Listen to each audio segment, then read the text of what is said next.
Episode 4. Episode 4 of the Dukes of Weebdom. Dukes of Weebdom. 2 days late. Yeah. But that means you got a new Chainsaw Man because of it. So you should be thanking me. True. We do, coming off the heels of New Chainsaw Man. But again, this 15 chapter nonsense is starting to wear on me. Yeah. It's like, come on, man. Just give us 2 extra pages. Something. I sat down and opened this app for you. I was ready to sit down for you. Instead, I finished it within 1 cigarette. I finished it in a trip to the bathroom and back. Still good chapters, though. It was a good chapter. I love how...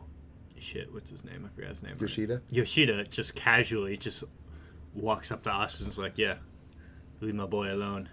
All right, bye. I knew at the moment he was, like, with her, too. I was like, he's just going to tell her to leave Denji alone. And Asa being like, oh my gosh, he likes me so much. He's affirming my beliefs. He must be into me. Oh my god, he's going to confess his feelings for me? Like, I've never seen now? a sentence more Twitter than he's affirming my beliefs. He must like me. Don't talk to Denji. Also, Stay away. This chapter is once again like one of those moments where you could see the movie influence to Fujimoto. That scene of Denji being like, "Let me think about it." Fuck yeah. Yeah, and he devoted 3 panels to him just thinking. It's so movie-esque, and then that slow pace before Yoshida says what he has to say. Like, it's like Asa overthinking it. Yoshida, with his lips out and, a few panels of him, he's just like, leave her alone. Okay, goodbye. It's just very movie. I did love how he just dips. He just says what he has to say, and he's like, all right, bye. Reading up to it, it's like a 3-minute, leaning in a bit, and then it happens, and he's gone. Just walks away. I'm really digging him. At first, when he first showed up at the beginning of part 2, I was like, first off, I forgot his entire existence in part 1. Oh, me too. It just completely... I had to see someone say it in the video that he was in part 1. I was like, no, he wasn't. What are you talking about? When someone said it, I was like, oh, yeah, he's one of those 3 assassin brothers, and I was wrong. Yeah, he's just some, intern. Yeah, it's just some devil hunter that Kishibe respects. That had some sussy-wussy comments about Makima and how it's just that video we watched of this dude breaking down hiding in public. Yes, hiding in public, breaking down who he thinks he's in contract with. That whole video just paints him in a whole new light. Yeah, Yoshida's he's grown on me as a character. That he's such a little shit. I like him. I just didn't, because when he first came in and he was just so, because it's Denji just got out of Makima being controlling him, and now here comes Yoshida in part 2, not trying to control Denji, but just kind of a little bit, just hey, let's not say you Chainsaw Man, but he's all about it, and he's let me and then also actively stopping Denji from getting the news out there that he's Chainsaw Man in certain I do think scenes. it's a little bit in Denji's own interest too. Oh, I'm sure, you know too. what I mean? Yeah. I still think there's something else behind it. He definitely has a want of his own, yeah. I need Kishibe to come back. I need to know where the fuck Kishibe is. And because he's got to be involved with Nayata and Denji in that household or involved somehow. with Yoshida. Maybe because they were together when Yoshida was in part 1. And it's an organization around making Denji's life normal. I can imagine Kishibe being involved in that. Yeah. He has a little soft spot in his heart for Denji. He does, especially after everything that happened at the end of part 1. Yeah, so one of the only devil hunters left.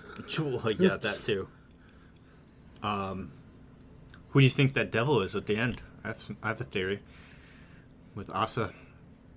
Oh man, I just completely brain fired that she even... Yeah, she's just kind of walking around. She's depressed. She was depressed about how she can't seem to form any long-term relationships with anyone, and she's all down and out about it. And, and Yoro was like, stand back, Asa, which I love because they're the same person. Yeah, well, yes, that.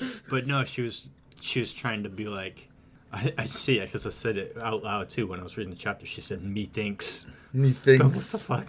But no, she was trying to pseudo cheer her up, but not cheer her up, and then it cuts to Nayata speaking about how she smells a nasty devil. And yep. And that's why I didn't remember, because it ended on her staring at all these people in the apartment. Yeah, but what gets me is the dead guy on the floor, all Who's like, like, pretzeled out over here. I don't know. I think it's too soon for the Death Devil to show his face. yeah, it could be another threat at this point, just But like it a could regular just be threat.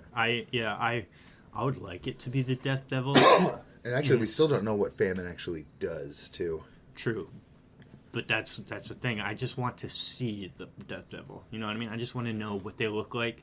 I so can that wait, when I see because them they should be again. more rad than the Darkness Devil, just by factor of being the Death Devil. True, but like how they say it, how they set it up too, like the primordial fears. Yeah, I mean, yeah, Darkness is definitely like well, death. True, but it's more because the whole primordial, which we've talked about this before too. You would think death would be a primordial fear. I think death is not, only because they're going with the Four Horsemen angle, and death is a part of the Four Horsemen.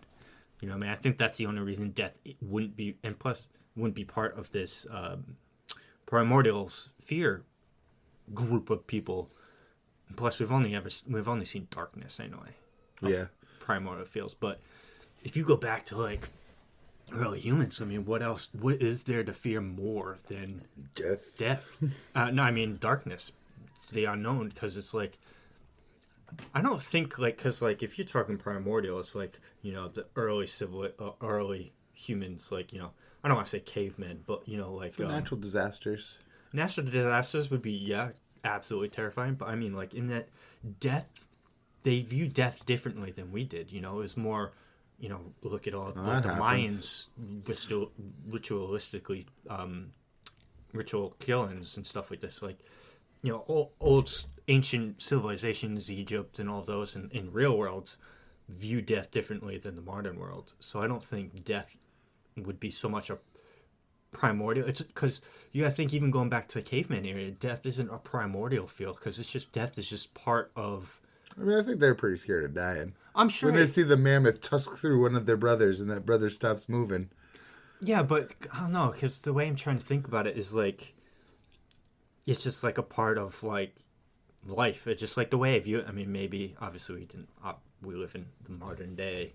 We don't have to experience. Where death is the biggest fear, probably. Yeah, we don't have to experience the harsh life that hunter gatherers had to go through. We got our our cozy lifestyles now, and I would think not so much death being what would be like dying, but the thing that causes the dying would be the part, and that would be the thing hiding in the dark, because you get. Would you call one of them like the predator devil then? For like Maybe. fear of like predators. Well, first off, why isn't there just a fear devil? That would be the best devil. Because, the ultimate devil. Because you gotta think, all of these are predicated on the fear of a certain thing. So why not fear? The fear of fear itself. Am I scared of being scared? I don't know. True. I don't know. It's something to think about. I know fire's probably going to be a primordial devil, though. I've called that one since I saw darkness. It's got to be, because, I mean, it's fire. Even if we made fire, I'm sure a couple cavemen fell into that fire before cavemen realized not to fall into the fire. Or even before they discovered fire, when fire spews out of the lightning fucking, comes out down too and lights up the trees. Yeah, volcanoes. Yeah. Spewing fire out The of the volcano sky. devil. Because we've seen the typhoon devil, and it wasn't actually all that impressive. Well, typhoons pale in comparison to, say, hurricanes or tsunamis. So maybe there's one of those. Or maybe Cthulhu's not most necessarily Yoshida's thing. Maybe it's the sea. That'd be interesting. Because, it's when I don't necessarily Fear have of the ocean. Yeah, because you got to think too. It's like you're out on a boat and you don't think about the height aspect, but you look down and you're like, there's nothing. It's just straight down from like a mile or more, depending on where you are. And it's like, I remember, when I was younger, going fishing with my dad on a canoe in like a pond or a lake, and it's like, yeah, whatever, you fall in, you can see all the shore. But the one time we went with one of my dad's friends, we went saltwater fishing in a little bit bigger canoe. I mean, it's not a boat. It's like a canoe, but bigger, a little bit bigger than a canoe. Still, you can reach on either side of you and touch both edges of the side of the boat. And rock it.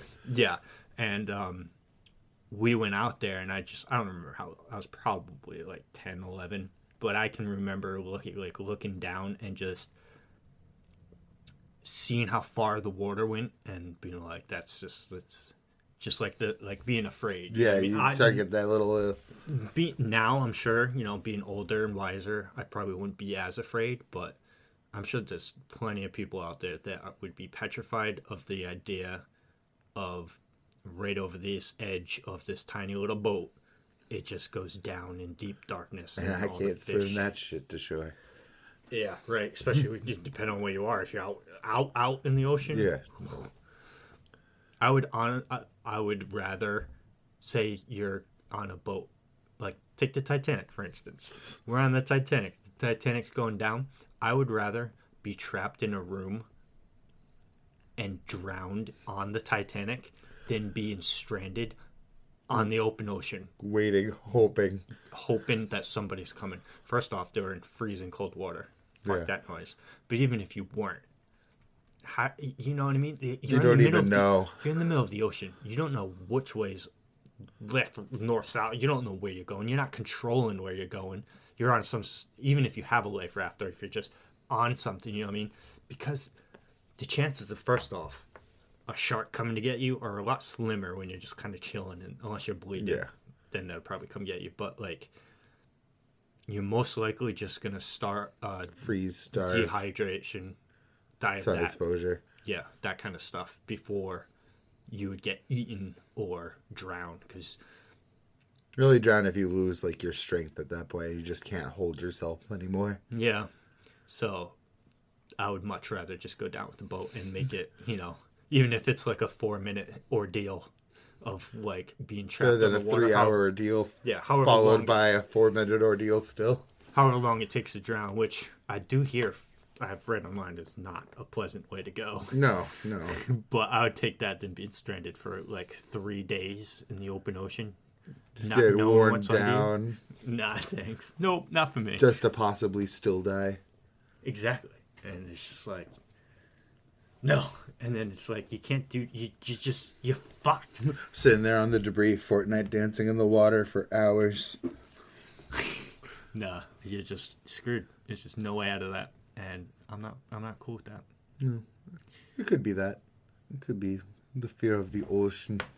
The ocean. The ocean. What is that? Oh, is that Ahab? Yeah. You were listening to Ahab, the divinity of oceans.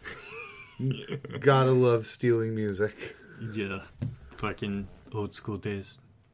Probably could have worded that nicer, but I'll just say stealing music. Well, I mean, that's what it was. It's what it was. Just ripping music off of Vine and YouTube. Oh man, Vine. Yeah. I felt Not older. Vine. I'm sorry. I felt older immediately. Vine is an app, but Yeah. even older than that. What was that fucking music app that everyone used? LimeWire? LimeWire, that's the one. Yeah. Yes, LimeWire. And you ripping music off YouTube, vid to MP3, and then converting the MP3 into iTunes and putting it on your iPod. And then you get all those stupid ads. Filling in the middle. details. And if you got real into it, you'd go copy a album Album cover, art, yeah. album art off of Google and put it in there. When you're feeling extra bougie about your crime. Yeah, right. Oh, shit. But back to Chainsaw Man. What other primordial fears would there even be? I mean, there can't be too many because it's only 4 horsemen. Yeah. And there's a bunch of benign Darkness, fire. natural disaster of some kind. That's why I wonder for natural disaster. Is it going to be Because more it's- around typhoons level and then like scale up depending on how Right, bad? Like volcanoes are going to be way worse than typhoons going to be. Yeah, because then it's like, all right, do you just take a Mother Nature? You know what I mean? Because you got tornadoes or you got hurricanes. Hurricanes are just a fucking, when you really break it down to it, is just, or tornado to the to a scale of 100. Yeah, it 'Cause stays up in the sky. Yeah, and it's just, tornadoes, And a Japan couple has hundred feet wide, but the hurricane's a couple hundred miles long. You gotta think it coming from Japan too. There's probably gonna be like earthquake, hurricane, Tsunamis. tsunami. I'm sure there's gotta be tsunamis, or Japan's gotten hit by tsunamis. I was about to say recently, too, starvation, but famine. yeah, famine. Yeah, We'll see. I mean, Chainsaw Man's that's what I was gonna keeping me say. good. I expect there to be a Mahito sometime in Chainsaw Man. The fear of other humans.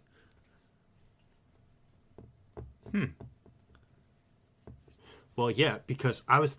What do humans fear more than other humans? This is a good little mini segue too into something we were. Was it yesterday, or the day before? Me and my wife were watching Last of Us, and they were going through a hospital or something. They just came in the newest episode. They came looking for a group of people, and they go through, and it's when they get in there, it's all kind of deserted or whatever, and they're like looking around what's going on, and my wife brings up, she's like, it'd be like really scary if like there's an infected right there. And I was like, well, in my opinion, the scariest thing in that instance is always another person. And The Last of Us, the game, at least, really does drive that home too. Because, yeah, and it's just any apocalyptic thing. Nothing's Whatever, worse than other desperate people. The Walking Dead, The Last of Us, whatever apocalypse, what variant you want to think of, whether there's... Besides World War Z, those zombies are the worst. Those zombies... That's when the zombies are the true scariest thing. But Well, the zombies in Last of Us, the show, because they Yeah. specifically make to never mention the word zombie. But, Clicker. Clicker, yeah, they're like this yeah. fungus infection. I know my Last of Us words. In episode 1, there's one that's chasing these things, and I swear that thing's an Olympic runner. And like the way he's throwing himself, he runs through a door, right, and hooks a hard right to run. He's running away from it, so the camera's angled straight, so they're running along the frame of the picture, and then he hooks a hard right towards the camera. Towards the camera. Towards the camera, so towards you, viewing it. And the zombie thing comes through, and instead of hooking right, you just see him, like he got thrown through the door, but he jumped through it, slams into the wall, bounces off the floor, and instantly gets up, and he's just like Olympic running, throwing himself over tables to try and get these, like, I was like, oh, that's scary right there. Because you think The Walking Dead, that shit ain't scary. They fucking slow walk at you. Like, people get caught in The Walking Dead by a zombie are stupid. All the most harrowing moments in The Walking Dead are other people. Yeah, because it's like any animal, or in this case, zombie or monster or whatever it is, on its prime instincts, you know exactly what it's going to do. It's either going to try and attack / eat you because that's in its name, or it's going to fear you and run away. Or dependent, like stay at its territory sort of deal, but still predictable. And it's like, okay, it's predictable in the sense that, okay, it's just, say you encroach on its territory, it's backed in a corner or something, it's ground, you just need to back up and walk away or whatever. The scary thing about a person is they will lie to you. Yeah. The deceptive nature that they could betray you, or they can put on a facade, and that's like that deception element is just, it's just like so scary. But it's funny because we were talking, we saw monkeys on the outside right before the scene, and they heard a noise, so they went to check it out in the episode, and my wife was like, oh, do you think it is a person or an infected? I was like, it's a monkey, guaranteed. They didn't show those monkeys outside for nothing. Chekhov's gun, baby. Yeah, so they walk in and it was a monkey. But I get so much mileage off of knowing Chekhov's gun. I've been saying that phrase for like... Is that like 2 years now? Is that like a term, like kind of like it's like a writing term. Thing? Yeah, it's the idea that if you're gonna show a gun over the mantelpiece, then by Act 3 that gun better get used. Right. So that idea, you showed the monkey, well, that better come into play. Yeah, or it was useless information that had no relevance to. It's almost like reverse foreshadowing. It's almost like telling you, hey, why are you showing me this if it's not foreshadowing? Yeah, exactly. So that makes sense that you're saying that a Mahito-esque devil or the fear of other people should be there. That might even be a primordial fear, because, I mean, what else is there to fear first besides the guy right across the fire from you, or the guy coming across from another tribe? I was just gonna say that another tribe ambushing you. You know what I mean? Because yeah, I think Someone too. killing you in your sleep. See, because fire is like That's it's what I like think that too. on and off for me because I could totally see the fear of it.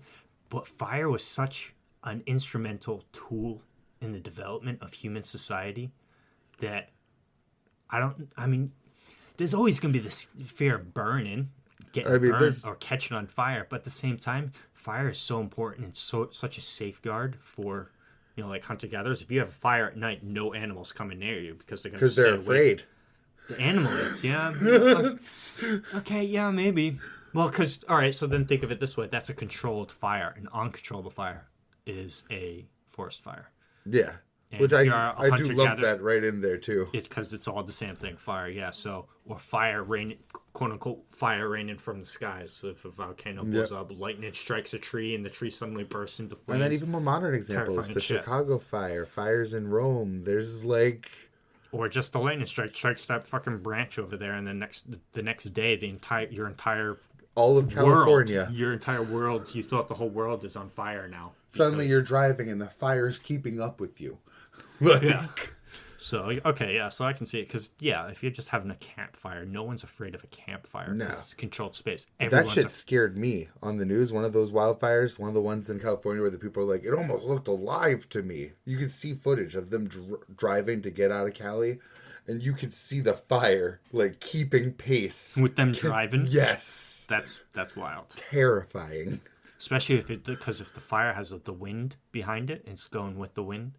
And with how hot it's getting at that point too, because that's not just that ain't your mama's that ain't your mama's fire. that ain't your backyard. That is Prometheus. That's Prometheus's fire. Ooh. No thanks. That's So I mean, he could do so many interesting with primordial fields or just any devil, because you gotta think it's like anything. It's such an ambiguous and unapologetically ambiguous and intentionally ambiguous structure that gives him leeway to then build off it in any way he desires, you know what I mean? Any kind of power or threat that he comes up with later down the road, he has a means to implement it. Yeah, because any word in the dictionary at this point could be a devil. It's a good thing. Anything that could be a phobia of any kind can be a devil. Because I loved how early he kind of showed us that with the Eternity Devil, too. That was like a great early threat to say, hey, any concept could be a devil. Yeah, I still think that was used too early or misused. Or is the Eternity... No, because the Eternity Devil is the hotel one. And Aquarium. Yes, and Aquarium. Same devil, which... No, because... Never mind, because I was like... Because Denji didn't eat in the hotel, he didn't eat the devil to get rid of it. I did actually went back and like... Did he eat part of him or something? He did, because he was... Well, not technically ate, but if you remember right, he kept going through that fight because he was drinking its blood the entire time. So he was drinking... That's why he would, 3 straight days torturing this thing. Because he's like, I'm a perpetual motion machine. I cut you, I drink your blood, I keep cutting you. So I was like, is half the concept of eternity gone? True. But, so... Well, actually, because how does Denji... Because Denji eating it just isn't enough because Nayata transacts that because Denji ate Makima, so... That's the weird thing. I don't know for sure, but I'm wondering if she came back because he ate her in Denji form instead of Chainsaw Man form. I think that's why she came back. Interesting. I don't know if that was Denji intentionally. Yeah, because they said that the Chainsaw Devil, before Denji came around, if he killed and ate a devil, he erased it from existence, right? Even so much that even the Four Horsemen can only vaguely remember that devil once existed. Yeah, so the war being like, I want nuclear weapons back. Which, very terrifying to a devil made of nuclear weapons. The Yeah, gun devil. The bomb devil was bad enough. Well, look at the gun devil when he destroys Aki's house. Imagine the fear of nuclear proliferation behind that. I'm saying if a gun devil can shoot a gun, a bullet, and the devastation and damage it caused through that countryside and wiped out his house and like that whole area, that would Now have scale up a nuke. Yep, the planet's gone. A revolver did that exactly. So thank you, Bochi. How do you say it? Pochita? Pochita. Thank you for eating the nuke. You did us all a great favor. You did us. You took one for the team. You took one for the team. I hope you didn't get radiation I poisoning. also ate World War II. I want to say I don't know exactly what they ate for that, or maybe just Nazism. I think because Makima mentioned that how people don't remember World War II. Yeah, which is kind of fucked. That is kind of fucked. It's so cool though. It is cool. I love the Chainsaw Man world. I do. Yeah, there's definitely some interesting things that are still yet to be brought to the forefront that I'm excited to see. The pace has been slower, but I'm kind of liking that fact. I'm getting more of those funny interactions and fun moments. Yeah. Like Yoshida piecing out. I mean, I'm cool with it, but at the same time, I still want some forward plot movement. See where we're going here? Because, like, alright, yeah, so we've seen Nayata now, so we know, okay, we get some more of seeing what's happening with the Control Devil. Kind of seeing what's more happening with Denji's personal life, because at first, the first 10 chapters, Denji we just thought he was just a shithead, just going around being a shithead. Right, and we finally see him. He's like picking up cigarettes off the ground and he's re-rolling them. Yeah, because it's like you first see him, it's like, he's doing cleanly work. But I was like, nah, there's something more. No way, no way. Re-rolling them to sell them. That dude. Denji hustles, man. That was a hustle for sure. It reminds me of Nick Wilde on the street melting down a lollipop or an ice cream or whatever to make a bunch more from Zootopia. Oh, Jesus. But I need to see, because Denji wants to bring power back in some way, shape, or form at the end of 1. I need to see what Kisabe is doing. I need to see... Kishibe, sorry. I need to see what is going on with Yoshida. I need to know what's happening with That's like the famine. top of my list is Yoshida. I need to see the death and all these plot threads that it's like they're there, and it's like right now they're just kind of staying around. Yeah, he's setting up the chessboard, and he's still setting up the chessboard, and then he's still setting up the chessboard. Yes. I want to start seeing other pieces move, but in due time. I mean, I'm not rushing it. Yeah. I don't need everything to happen right now, but plus we're probably about to get a fight too, so. Well, probably a murder, right now. Knowing how Chainsaw Man fights go. Yeah. Every fight, somebody doesn't walk out. No, it's a quick murder. Yes. Being ripped apart to shreds. Speaking of murder, Dandadan. Did someone die in Dandadan? Okarun. Kinda. Yeah, what the hell's going on there? He's fucking... Ghost form. The dude's, what is it called? Men who stare at ghosts. Goats. Goats. Oh my god. Shit. Astral projecting? Yeah. He's astro projecting himself right now. It's, or Doctor Strange. He's in the mirror world. Whatever. They hit him and then their ghost comes out of their body. I don't know what it's called, but that's basically what's happening to him. He got ghost. Bleached. Doctor Strange is Ichigo confirmed. He can do that. So yes, Doctor Strange could fight Ichigo because he can ghost himself and then fight in ghost form. Yes. The Ryatsu on him. No, yeah. My boy Ken is living a out of body experience right now, seeing his girl sleeping with another man. The perfect prime surprised Pikachu face on him. The Dandadan surprised Pikachu face trademark. Listen, I love my boy, but he needs to stay away from my girl so that my boy Ken can get with my girl. They're all my boys and girls. They are. They're my tribe. They all and they. I don't know. It's just something's happening here with. And then he gets sucked through the phone.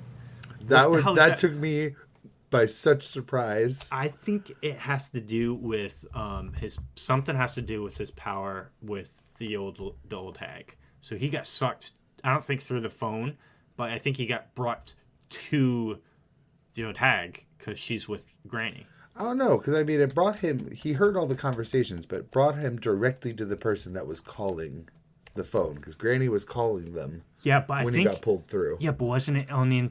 I think the Granny mentioned something. The old hag mentioned, like, spoke. He heard it, and then he got sucked through. Yeah. So I don't know. I mean, we still don't have what do you call it? An answer to it, and I'm sure we'll get one in the one on Red chapter. I was just about to say that we probably do have an answer. We just didn't read it yet. Yeah. God, can they please fix her name already? Bamora. I kind of feel bad for her because she's not a traitor, but she kind of look is. at the look on her face. Like, there's no way she did it maliciously. And she lives inside of a fucking Godzilla outfit. For all we know, she's being forced, and she tried telling them. Because we still can't understand her. I know. Or maybe she got cold feet at one point and tried telling them at one point. You know what I mean? Like, well, she also can't speak. That's what I mean. It's like she can say like 2-3 English words, if that. And then you got the shrimp alien guy can kind of, sort of, not really translate. So it's a rough move for her. I do love how quickly Granny is just like, huh? Someone here? Oh, there you are. Yeah, she's found him quick. And then also, what was that move that just instantly blasted him? Obliterated the, I assume, poltergeist that she was facing up against. And does that mean did you notice when she was like, I was currying the favor of the god of this lands, and there's just nails in the ground in a panel, but like a bunch of them? She spent 3 days just nailing the ground. Hey, listen, she's got to keep her youthful appearance somehow, right? So it's obviously physical labor. Just a workout. Just a workout. I would love an arc of some more Seiko. I love her. Yeah, she's amazing. It's still strange that she's the grandma.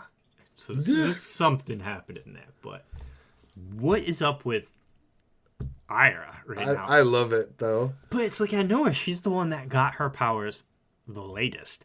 But now in this training arc, it's like everyone's going to her for training. And like, I would say, was it the latest? Gigi. Oh, yeah. Well, wait. Gigi did come after. She didn't come with them to that. You're right. But yeah. You're right. Well, first off, I still don't like her because of how she was introduced. People seem to just think that her bullying, Hey, she's had a bit of an arc, though. Her holier-than-thou attitude is still... It is grating. I almost think she's coming into her own more these last few chapters, though. She definitely... I mean, listen... Maybe it's just that eye patch looking real good on her or something. Because it does. But she's definitely, I think, out of all of them, taken the most...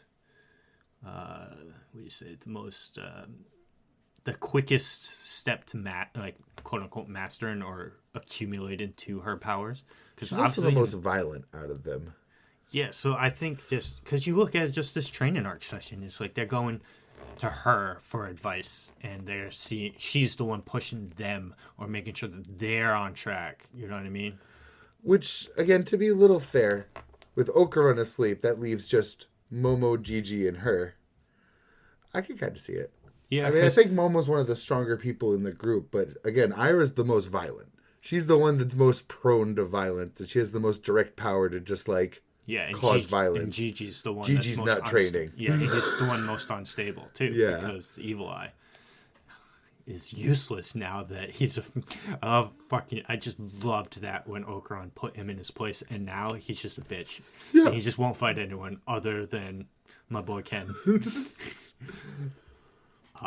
It's still one of my favorite arcs of maybe anything was that whole Gigi arc when he was first introduced and the Mongolian sandworm. Yeah. That Evil Eye got him good, though. Picking them up, hoofing it, and then the fight with Okarun and the Evil Eye first, when he's bouncing the fucking energy ball around the wall and smashing them down and shit. That fight so slapped. Good. Evil Eye got me too, though. He convinced me too. I was like, oh, this will work out fine. Me too. This will be fine. I was like, oh, he's just another ghost. He's just another ghost. We got plenty of you on our side. And Gigi's that warm personality's like, they got a connection. And then, well, nope. It was a trap. It's a trap. Oh, I still immediately thought of that panel when they had him trapped in the anatomical model. And they go to flip up the face. He's like, it's still me. Bitches, I'm still here. Oh, it's so good. Good. It's by and large my favorite thing I'm reading. Yeah. Personally. I'd probably say the same. I mean, because, let's see here. JJK recently, I mean, it's picking back up. Picking back up, so we're good with that. It's on break, so there's really nothing else to talk about right now. I mean, we haven't talked about it much in general with whole Megami being taken, though. Yeah, true. Something's up there. And Angel's mega, super, ultra, awesome, cool attack. It's just... Jacob's Ladder. It's just... An orbital beam, which is, it's granted, that's really strong. Yeah, but it's like you were saying, yeah, it did so much damage to Sukuna, but then I was like, yeah, but then 2 seconds later, he's prime form again. Literally so one panel later, I'm back. So it really did nothing. It was useless. That last panel in that chapter of Sukuna's head going to bite Angel. Yeah, it does show, though, because Sukuna says it himself right when it goes off. Unlike me and the kid, those two are a cohesive unit. So imagine what Sukuna and Yuji could do if they're both working in tandem. Yeah. I wonder if Sukuna could just, like, on his own, activate his own curse technique while Yuji's still in control. I do gotta say, a little disappointed on the blood vow, sacred blood vow, whatever they called it. The one where it's like Sukuna was like, I'll get. I thought that was a great use of it. I didn't see it coming. The binding vow. Binding vow, yeah. So because it happened in chain. Yeah, but it happened in what, back in Shibuya arc or after?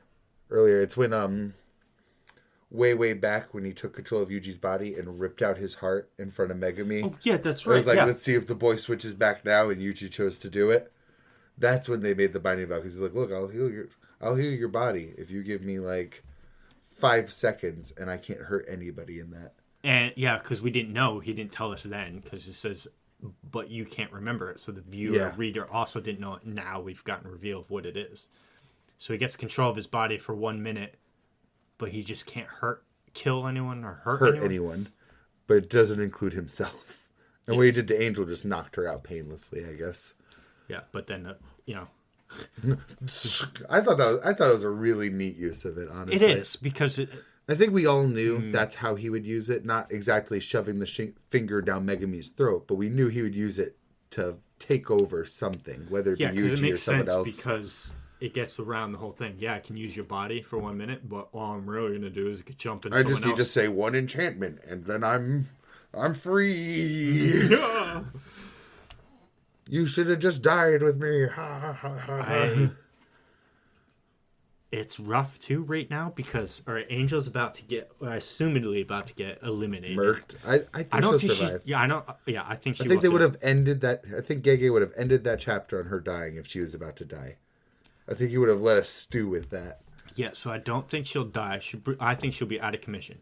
But once she's out of commission, who the fuck's gonna fight him? Yuji just got thrown through 7 buildings. Yuji might get even more fucked up. Then again, though, everyone saw. Yeah. Everyone's feeling that right now. Takaba and fucking Maki. Yeah, but I was just about to say, but who is everybody? I mean, as long as Takaba can find it a little funny, he might be able to just come in there and just blast Sukuna away. Oh, where's our favorite slot machine guy? Oh, yeah. And that's the other thing. With Sumiki, letting people cross the barriers, Yuta can come now. Well, that's what I'm saying. Yuta's the only one that I can see in anything that's going to do anything, help anything. I'm sorry, Maki, you're awesome, but I'm scared. I want Maki as far away from Sukuna as possible. Because that was the whole reason why Toji failed was because of Purple from Gojo. Toji failed because Toji didn't cut Gojo's head off. Yes. Gojo even admits it. Yes. He almost did, though. He got freaking close. He stabbed him through the neck. He got close. But the whole thing was, okay, if Gojo... I still think that if Gojo came back in, he wouldn't have died instantly if Gojo... Because Gojo uses a large-scale, high-amperage, cursed energy ability. Sukuna has those on mass.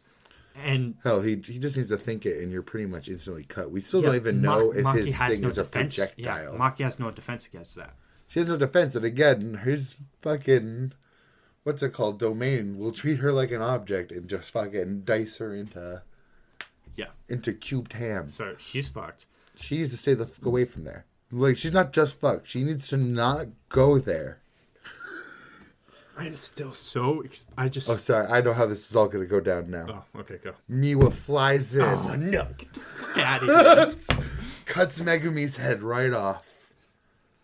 Whole show's over. Sukuna's dead. Megumi's dead. Yuji just needs to go fight Kenjaku. With Miwa. Needs to back her up.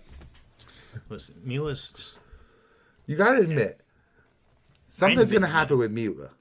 Ain't nothing happening. She's getting sidelined. I'm saying something's gonna happen. Because, I mean, they showed her skulking around all depressed through one of the colonies. It was like 1 or 2 panels, but we haven't seen her since. Well, I hope whatever it is quick. Granted, this will be the one time I'm honest with you. I don't even want to call it honest. This will be the one time I'm open to other possible realities. Miwa could just get killed and turned into a curse. She could have been, like, shot by the soldiers. And now she's a curse. You know what I mean? Yeah, I mean, maybe. But she's going to come. There's going to be something. Giga didn't just show us Miwa skulking around for no reason. I hope. I hope he didn't just forget that he showed us Miwa. I don't know. I still... Because Megumi's going to come out of this because Sukuna doesn't want Megumi to die because he wants him for something. Or maybe this is what he wants Megumi for. Maybe. No, definitely. Yeah, absolutely. He even said it himself. He's like, I waited to get more powerful so that I could take your body. Ever since that conversation in Shibuya with Megumi and Sukuna, or that whole thing about how, or I forget exactly, Megumi just explained it how, or maybe it was Sukuna, about one of Megumi's ancestors, probably the one that fought the Gojo ancestor, and because Megumi, in my opinion, is just a better Gedo. I wouldn't call him better. No. His ability, because Gedo needs to go. He needs to go into a domain to have more than 6 familiars. Gedo can whip out 1,000 curses like it's fucking nothing. But Gedo needs to go and capture them, right? Yeah, he has to eat them. But I think... How does Megumi get his... He has to beat them. He summons them first, and they're hostile. At least that's how it was. He described it with Maharaga. And then when he beats them, he can summon them as a familiar. What was the one that he summoned in Shibuya against? Maharaga. That was it. How do you fucking beat that thing? Well, he said no one's done it. So how do you summon him if he didn't beat him to then get the ability to summon? Again, it's like a ritual to like take on the challenge, and that's why it's his last resort. That's his death. I see. So I'll summon it. It's gonna kill me, but it's gonna keep rampaging too. I got you. That's okay.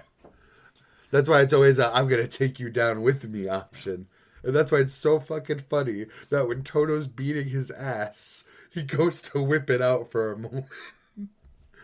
He's getting beat so hard and humiliated so hard by Toto in just a casual setting that he was about to whip motherfucking Maharaga out. Which I think is probably just put there to let us know that he has something like that. Probably. Because he wouldn't whip Maharaga out on Toto. Especially because they were both allies. Well, he's petty. He is petty. But in that instance...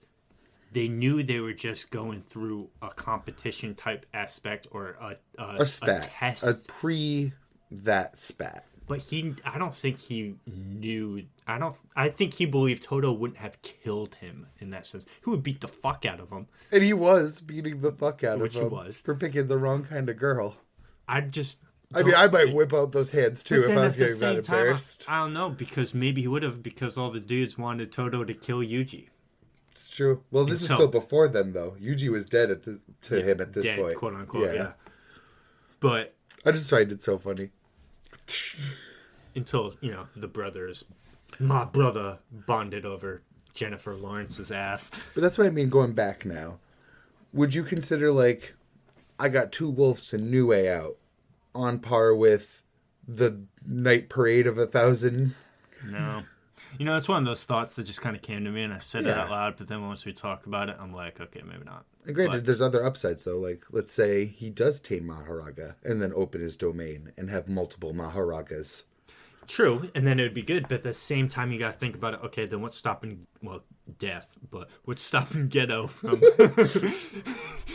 from going and fighting Maharaga and eating Maharaga? And then he has that along with, what was it, Tsukiyomi was the thing he pulled out? Yeah. Or Tamako no Mai? That's what it was, yeah. I might fuck that name up a little bit still, though. You got Tamano no Mai. I don't know. Close enough. It's someone in Warriors Orochi. Yes. I was going to say, though, what would have Geto's domain been like? We never see Geto's domain. Does just all his curses there, but he still has them? Like, he always goes for the Uzumaki.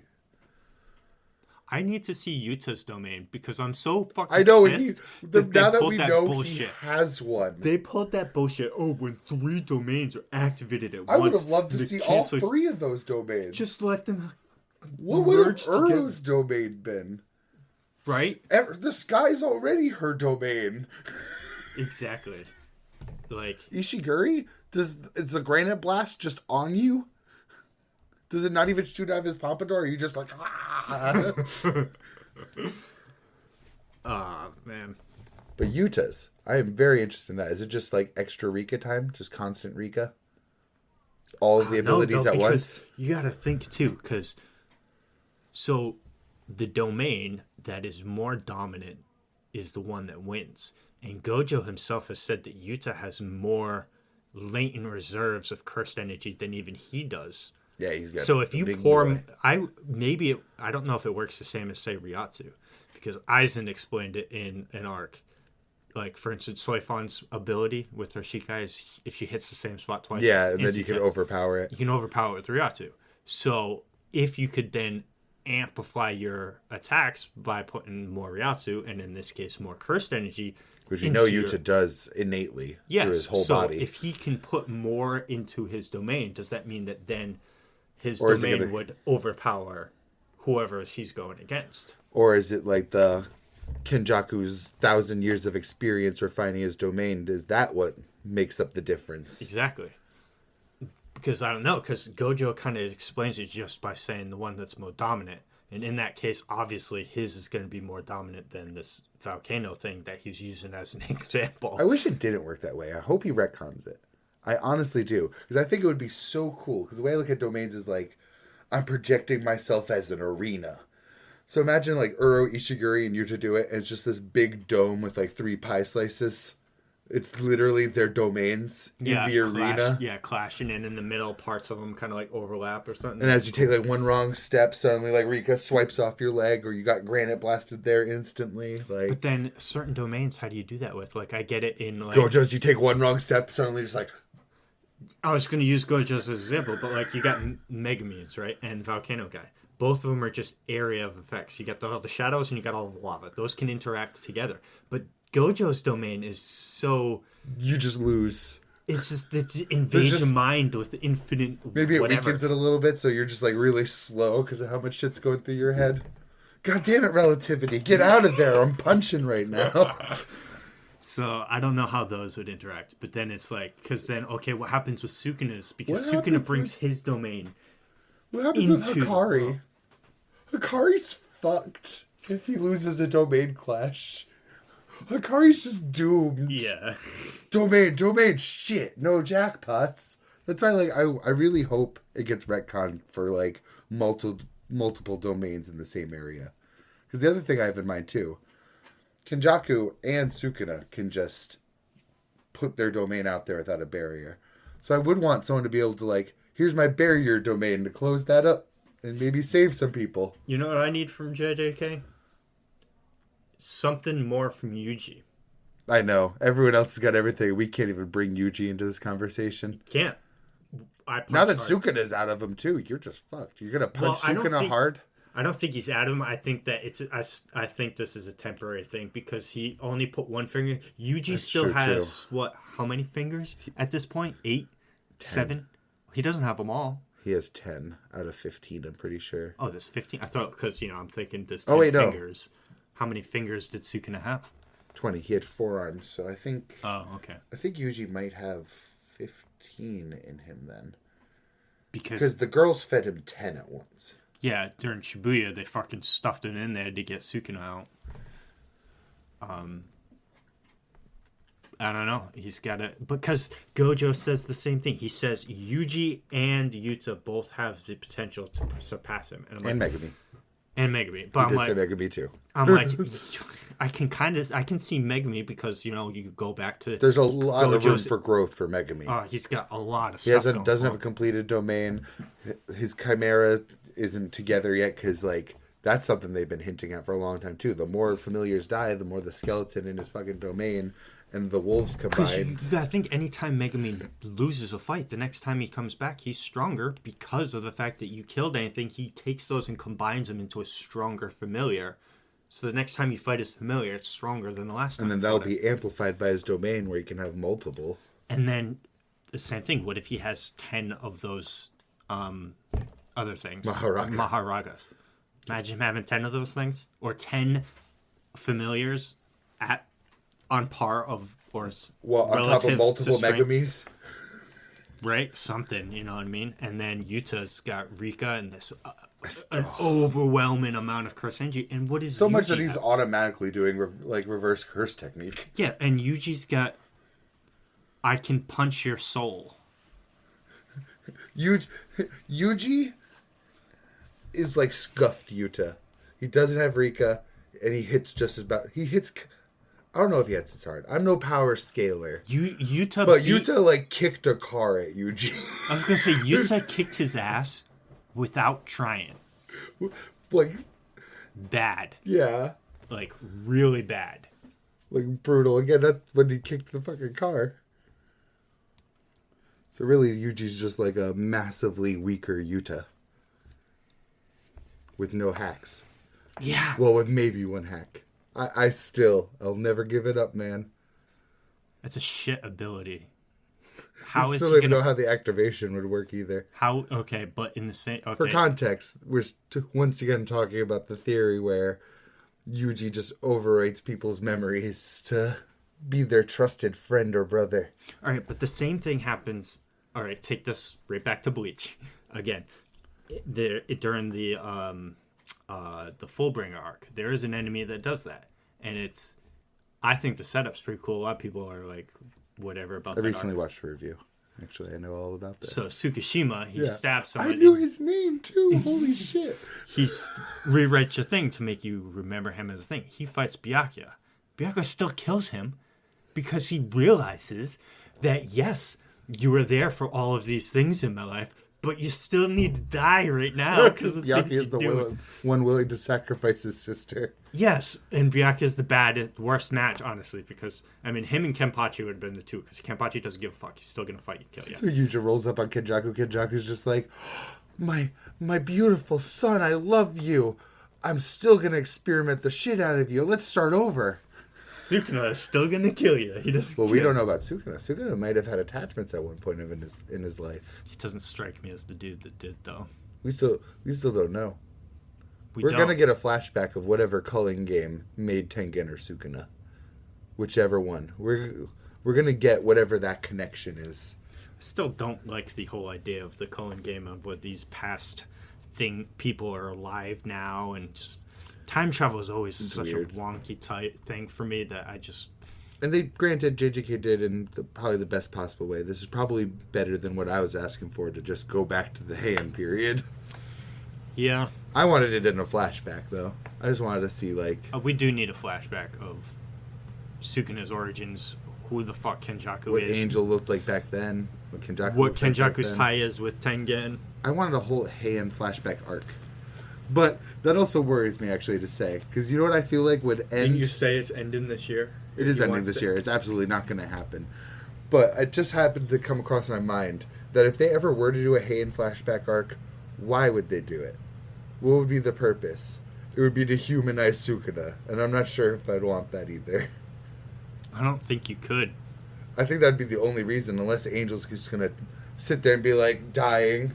half of her chest gone, and she's just like, let me tell you a story. I do say, though, now that Kenjaku just wiped the floor with those Choso and Yuki, and then now is taken Tengen, once Kenjaku leaves, does whatever he needs to do with that, and then meets back up in the Cullen game to do whatever he's trying to do, which we assume is probably bring Sukuna back. Once those two are standing... Or make the giant flesh meatball they keep talking about. That, too. Whatever the fuck he's doing.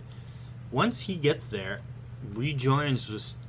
If they ever a time where Sukuna and Kenjaku are standing next to each other, who's left to oppose that? You just got the people in the main group that's in the Cullen game, plus add Yuta to it.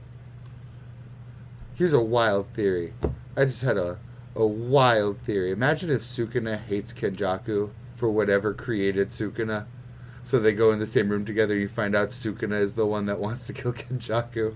I totally don't see Sukuna working, obeying whatever Kenjaku says, or going with Kenjaku's plan. I think he's just going to get brought back, and once he's back, he's going to do whatever the fuck he wants to do. I think you're right, because you have to think back in the Shibuya arc, he had every out, and even before, like pre-Shibuya, he had every out to join up with Mahito or Kenjaku and shit, but he still chose to only associate with that one girl that was on his side there. Urame? I couldn't tell you her name. I'm sorry. It was whoever he said get the preparations ready. That was still the only person. So yeah, he could have joined up with Kenjaku, who probably would have brought him back. I mean, why not? Yeah. Kenjaku seems to want to do anything for fun.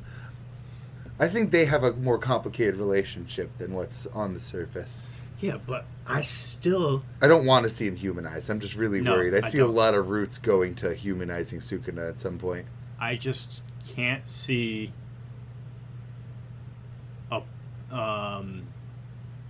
Sukuna losing in a straight-out fight to anyone other than Gojo. Gotta get Gojo back. And even Gojo, Angel's dying breath touching the prison realm. I still think that's a close fight. I don't know if I think it's a close fight. It really comes down to something that I need to see for sure.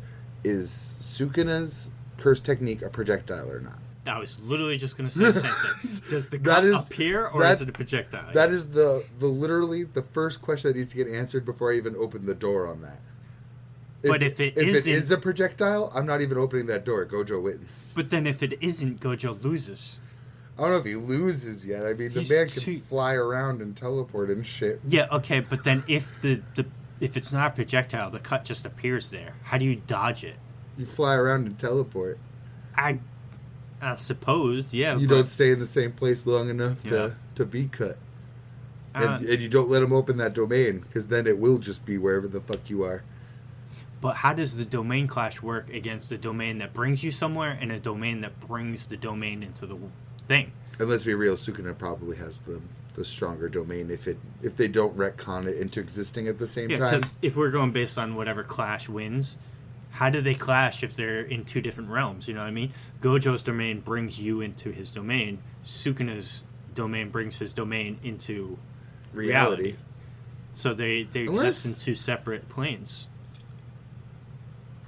I mean, I don't remember how he did it in Shibuya, but I mean, there's still the possibility that Gojo can do it.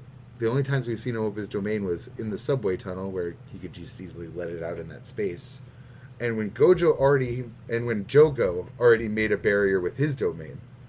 So we don't know that he can't do barrierless. I'm not going to assume he can, but... Well, because he also, first person we saw to use, what do they call it? The limited release. He released it for a split second, so he didn't kill all of the humans in there. The 0.2 second domain expansion. Exactly, yeah. Because someone else did that, too. Mahito. Yeah. I love and hate Mahito. It's like... I love him. I miss him. He's a compelling villain. We don't got much of that right now. I mean, Sukuna's back. I'm being hyperbolic. I need to give him some more time to cook. Yeah. But Mahito is better than Kenjaku. Yeah. Yeah. Geto is better than Kenjaku. Yeah. And we saw Geto for 8 chapters. I still put Mahito over Geto. And we've hyped up Geto a lot, but I thought Mahito was excellently built up. In that moment where the two clones pass in the subway and he takes out Kujisaki. Yeah. Come on. I think that they're good for different reasons. Yeah, Kenjaku's the ha ha ha ha. He's the Aizen. Yeah. I've been planning everything since before your birth, and it's been according to plan. Then Mahito's just the I fucking hate you, and I love to make you hate me. I do hate that plot twist. I hate any villains like I've planned everything since the dawn of time, and it's gone exactly the way I've envisioned it. But isn't that Kenjaku, not Geto? It is Kenjaku, yeah. Yeah, so fuck Kenjaku. Yeah. I didn't like it much when he said it, but you know what? To his credit, at least, we got breadcrumbs of it along the way. I also didn't like that in Bleach when that whole Aizen thing I've planned it since he birth. Which makes me very happy that can break your suspension of disbelief. I would actually be concerned if it couldn't. So I understand why once you see the flashback in the 1,000-Year Blood War arc, on why it's like, okay, but you didn't technically plan it. I just didn't plan Ichigo's birth. He was there for it and then planned things around it. Okay, so it's like, now that I have this information, I can make a plan off of this foundation. Yeah, because that really did bug me, man. That literally killed Bleach for me. So there's, the Hollows. Then the next rank up is Gillian Hollow. They're the bigger Hollows. And then Menos? Then Menos Grande. Or I think there might be Menos and then Menos Grande, the big black ones with the white masks.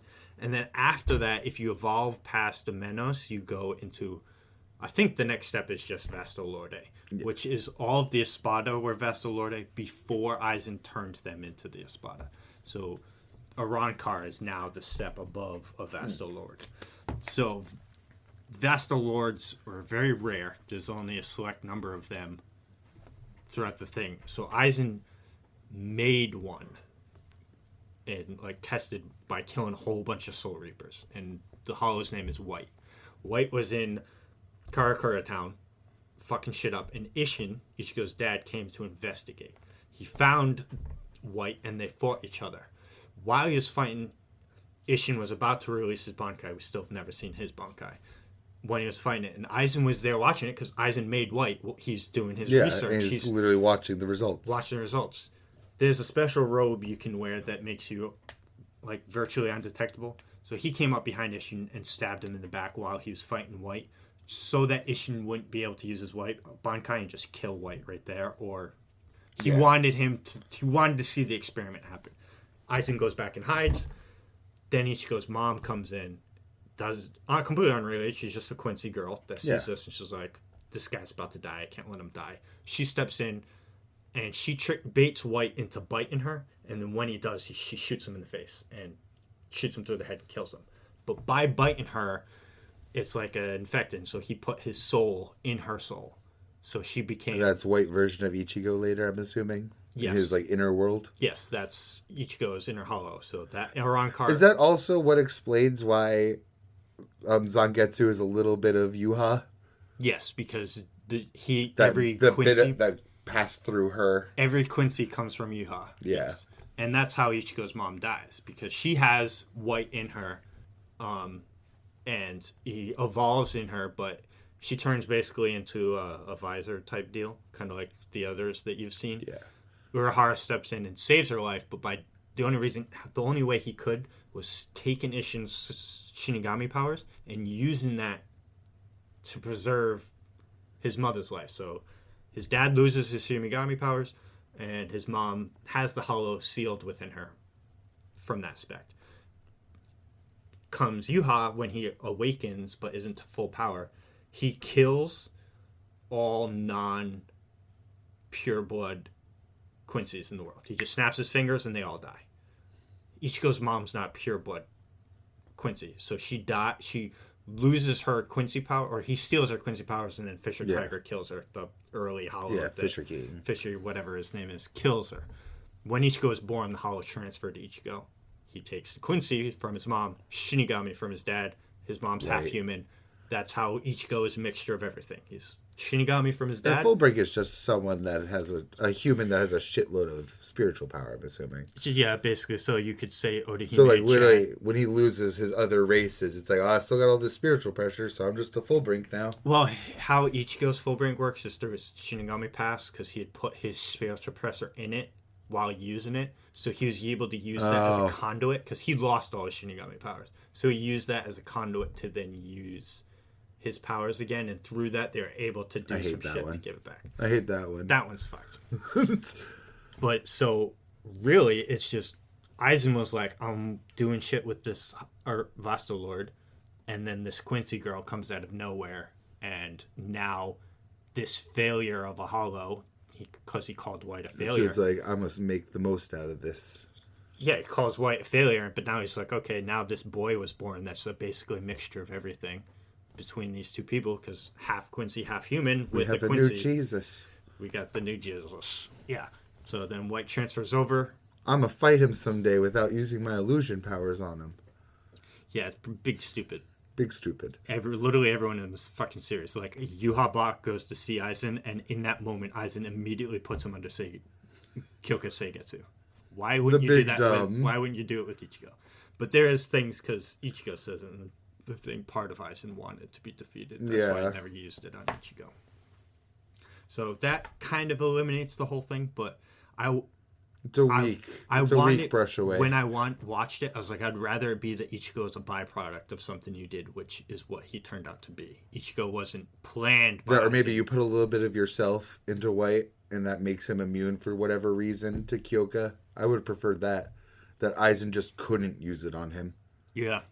Well, you gotta think too, because Kyoka Seigetsu would work the same way that any other ability works, that you could override it with spiritual pressure. Even though he had a shitload when he went Mugetsu on that bitch. Yeah, Ichigo definitely has, especially end of Thousand Word Blood Year arc. I don't think, even if Aizen becomes a bad guy again, because he's still around, he's not dead. If he in there to help them fight. If he comes back around in the Hell arc, that may or may not happen, I don't think he could put Ichigo under. Ichigo is just retardedly strong now after the 1,000 Year Blood War arc. But they want to chop his limbs off and make him Soul King. Yeah, which they do to Yuha instead. Which I love. I love how that's poetically sad. Yeah. You did this whole thing because of him, and now you are him. Yeah, basically. It's funny. Did you have a child first? Is this going to happen again in 1,000 years? Well, technically did, because all Quincy's... Yeah, so is someone else going to pull up that banner someday? But he tried killing them all, because they're all his Quincy's, he can take all of their powers from them and stuff, which he does do at the end of the series, and certain ones resist him. Like, Ishta is a prime example, because Ishta's not full-blooded, because his mother's not a full-blooded Quincy either, his father is. So when Yuha tried doing the whole thing to eliminate all the unpures. The impures. Funny how they're all Germans. Yeah. But it didn't work. Ishta was able to resist it.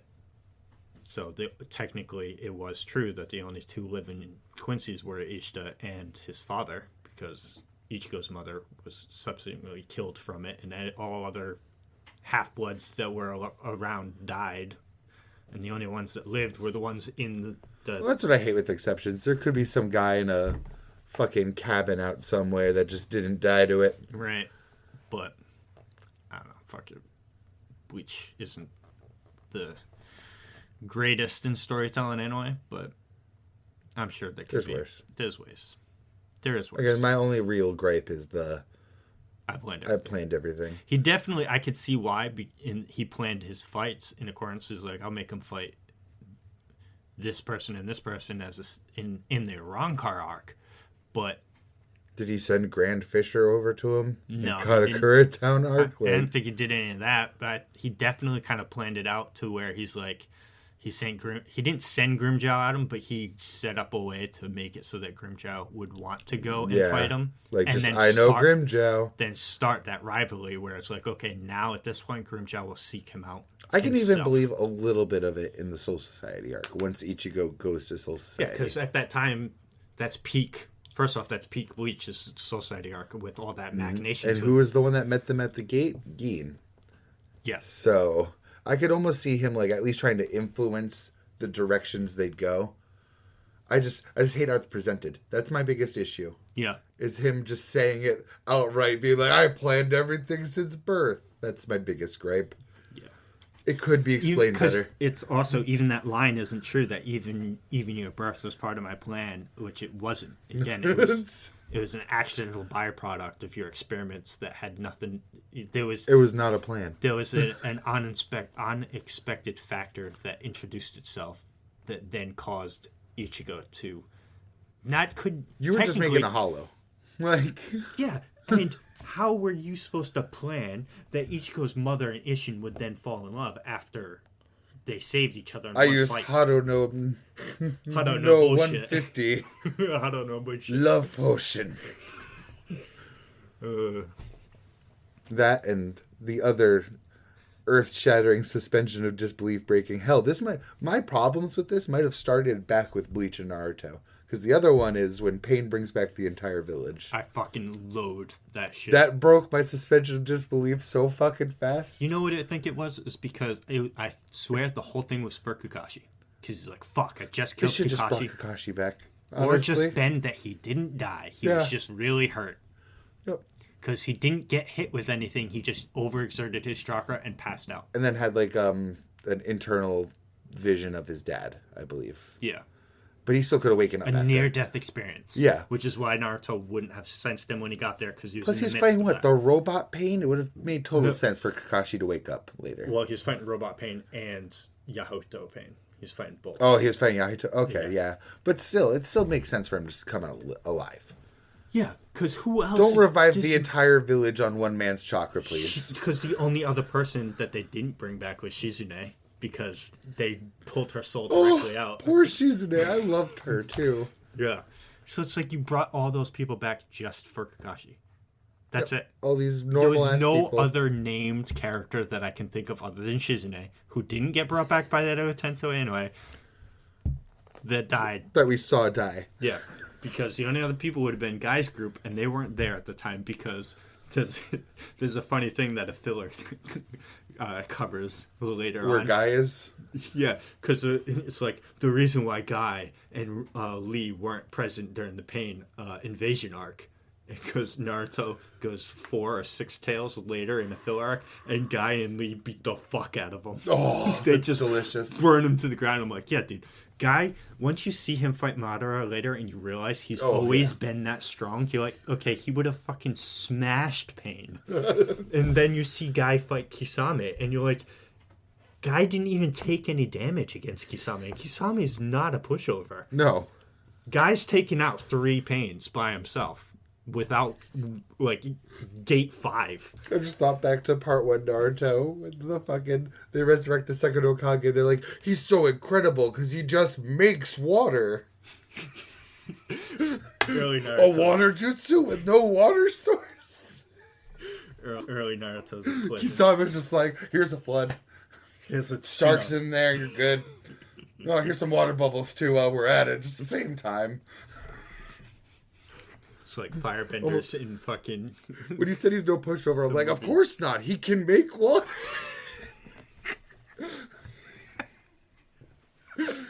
Did you see Kisame do water jutsus with no water? Second Hokage level confirmed. Yeah. I don't know, man. But yeah, that broke my disbelief. That one man's chakra equals an entire village of people. I don't care how they want to explain that. It's not going to get through to me. Oh, you set up a power system, and you're telling me one man's power, one man's chakra, even if all 6 of Pain's puppets were people with their own chakra reserves, I still don't think that should be enough chakra to do some bullshit jutsu that brings back an entire village's worth of people. You know what I think? I still prefer that if it... Because there was really zero build-up for Madara being a bad guy. It was always Obito. pain. And Obito. Well, no, because in the background. in Shippuden, there was the one time with Obito was a fucking dunce. Yeah. Toby was a fucking dunce until Sasuke killed Itachi. And then he showed that he had a Sharingan and said one serious line. And we're like, oh, what's going on? But through the entire series, it's always been Akatsuki, and the leader is Pain. And he fucking ass-pulled it that, oh, I gotta bring Madara somehow into this story. But I still think He did it in a really sloppy way, can I say. And then made Madara too strong. And like, how do I get around this? Let's kill him with a stronger enemy. Fuck, now what do? I just have to make Naruto and Sasuke so strong that they can solo their entire verse. And then they have to try and do stupid shit in Boruto to make this some kind of bullshit. Boruto should have been a reset. Not even that it should have been a reset. It's that how is there any threat that is plausible when Naruto and Sasuke are still alive? They are still alive. I think. I don't know if Naruto's No, dying I don't now. give a fuck Yeah. what's happening current. I just mean Yeah. the beginning of Boruto, the first 50 episodes or whatever it is. How is there any threat to anyone anywhere when Naruto and Sasuke are next to each other? Well, I mean, because aliens that are the root of chakra still exist. Which is stupid. Kaguya was a shit choice in the beginning, and now you're just going to make a clan around Kaguya? What's happening with resets? Kaguya's entire story arc started and finished in Shippuden. Why are you then going to make an entire series about it? About After the a fact. stupid kid and kill it. I'll never forgive what they did to my boy Gaara. And why is Naruto's hair the way it is? They destroyed. I like how Naruto looks in Boruto. I think he wears that Hokage jacket well. He I does, think but his Gaara's hair hair is a disgrace. His hair is worse, but I don't like Naruto's hair because of how Naruto's hair has been the whole series. It should have been It's like Goku, giving Goku a buzz cut. Why would you do that? I don't hate it. I prefer it over just having Minato's hair. No, I don't want Minato's hair, but just have Naruto's normal hair. Why was his hair going to change over 15 years? You know, Well, it should change over 15 kind of, years. but it's not going to I would change hope. that much. I would hope the man This would is get a anime. haircut. They I all wear know. the same outfit for 30 years. Well, and yeah, have the then same Boruto hairstyle. starts and then their hair never changes again. Exactly. It's bullshit. Where's the precedent for these haircuts? I need haircut evidence. I don't know. Just Boruto's just fan fiction in my mind. It all started with that moment, though, I think. I think that's where the bullshit train started. No, is bullshit- when Pain brought back the village. Oh, yes. Yeah. I think that's when the train started. Because There's still great moments, don't get me wrong. everything before that was good. I was still I Well-oiled was machine, in it. besides I the was filler, there. but that's not Kishimoto's fault. Get rid of the filler. We're Yeah, not going to that's talk not about that. Yeah, Kishimoto's exactly. But Early Naruto, it made sense. so good. Chunin Gems is still, to this day, one of the greatest tournament arcs. One of the Up there. greatest arcs. Yeah, it's so much juice. I loved it from Orochimaru- the written test, even. The written test yeah. was amazing. The Forest of Death with Orochimaru had I don't know the Curse guy's Mark, name. the Sound Ninja guys. The guy that does all of the best fights in Naruto, it's pretty much the same guy.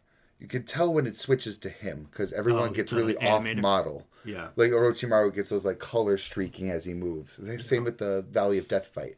Sasuke and Naruto, you see it switch to a different animator. Yeah. That fight holds up so good. Oh, it does because that guy is incredible. Yeah.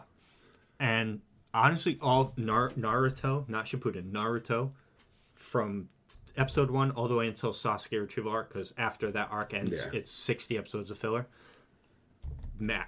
Perfect. Amazing. Early Maybe a little Shippuden, slow, but that was the time. I love how Shippuden opened, because the manga was so far ahead that they opened with that juice of where, because you just ended with Sasuke retrieval. You know what I mean? That's of plot-wise, relevant plot info. You're like, what's going on? It's Technically, been the last so long. moment before Shippuden is seeing Sasuke. Naruto leave with Jiraiya. Yes. And then To go Shippuden to the starts trading. with Naruto running down the hallway and comes out into the open thing, and Sasuke standing up on the ledge. Oh yeah, the And it's flash that forward. first- Yeah. And then the episode really goes, because it's like kind of like a half episode of that, and then it goes into Naruto returning with Jiraiya after the time skip, and you're like, how far away is that? It's Yeah, it's that bait. Yeah, And then it's Boruto tried doing the same thing, but they baited you for like way too long. and it's just bad bait. No, it was good bait. I thought it was good bait. Seeing Kawaki and Boruto, on the broken- Hokage statues, all be broke. like, "This Shinobi world is gone," with like the curse Your marks father and shit, is dead. and the Yeah. Jagan. But then it's everything like, after that is just trash. but then we're like, what, 200, 300 chapters, and they finally get their time skip. I think it just Has it happened. really been that long? No, I think I'm exaggerating, but it feels like that. It's a monthly manga though, so it's definitely not that high. Well, that's because the anime still releases weekly, so it's all filler. Yeah, I'm more thinking the anime is probably really high up there. They're just trying to cash cow it. That's all they're trying to do. Raking as much money off the series as they can. They're just milking it, and it's honestly, it's a shame when you think about it and you look back on what Naruto was. But at the same time, Kishimoto ruined it himself at the end of Shippuden. The war arc was way too long, way too much bullshit. 78 chapters, that's not bad. But episodes, let's see how many episodes. That's exactly what I'm doing. The war arc, Madara should have been the last enemy. Kaguya should never have existed.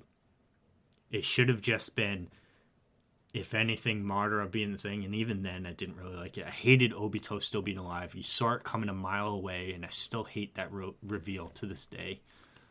I wanted Toby to really actually be Madara. I wanted him to just be an old Madara that somehow was able to extend his life with Hashirama cells. I did not want it to be Obito, but everyone knew it was Obito. It wasn't a surprise. Nobody was shocked when that fucking happened. But I still hate the fact that it happened. Oh, God. How many episodes? 290. Of Boruto? 290. That means, because I thought about the other day, because it's like, there's 200 episodes of A Naruto. couple of those haven't come out yet. So it's like 288. Okay, still close enough. But, I'm going to see, how many episodes? There's over 200 more episodes than there are chapters.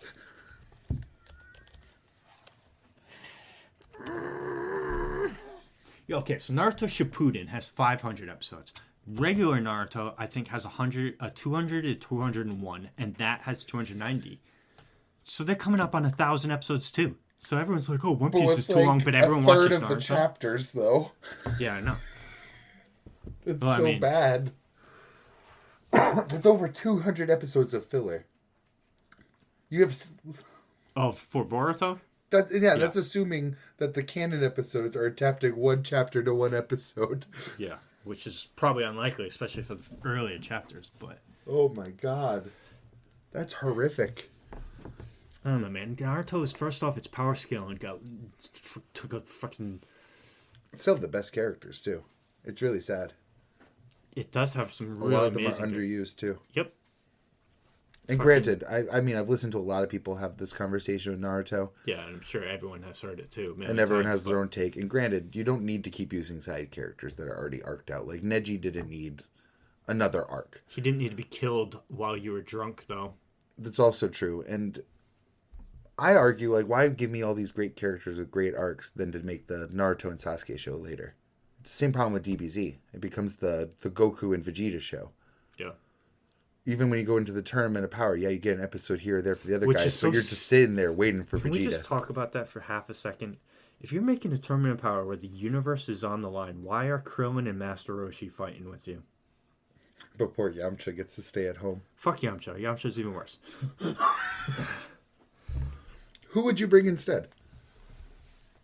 That's a good question, because it's fucking... First off, well, you're leaving Yamcha out now, so... Right, so, first off, you got... Why isn't Future Trunks around? He was there for the previous arc. You couldn't just bring him back. That's a good point. Yeah. But, alright, so regardless. So you got Goku, you got Vegeta, and Gohan, and Piccolo are kind of your must-haves. Yep. That's your four. You and there's... I don't remember, because I wasn't really watching, but there's some sort of reason they didn't take Majin Buu, or couldn't take Majin Buu. So I remembered there was some shelf kind him. of reason. Yeah, which he would have been a good choice, too, because I think there's a plot that they wanted him, and there was a reason he wasn't there. So we got 17 and Frieza, which were also 18. desperation calls. Well, 17 was kind of cool in the sense, but I think it was cool, but they had to go find him, and he didn't want to do it. Like, and first off, straight bullshit that he's been on an island playing Farmville, and somehow is still strong enough. I get It's Yeah, why do you have an arc about Gohan losing his chops and then not 17? But 17's an android. Yes. So, and he's still an android, I think, right? Because he doesn't. I think so. I don't know how it was because how did that come around? Because he was just kind of there all the time, but they're like, okay, he's always been there. Did they? I didn't watch all of Super. I didn't watch any of Super.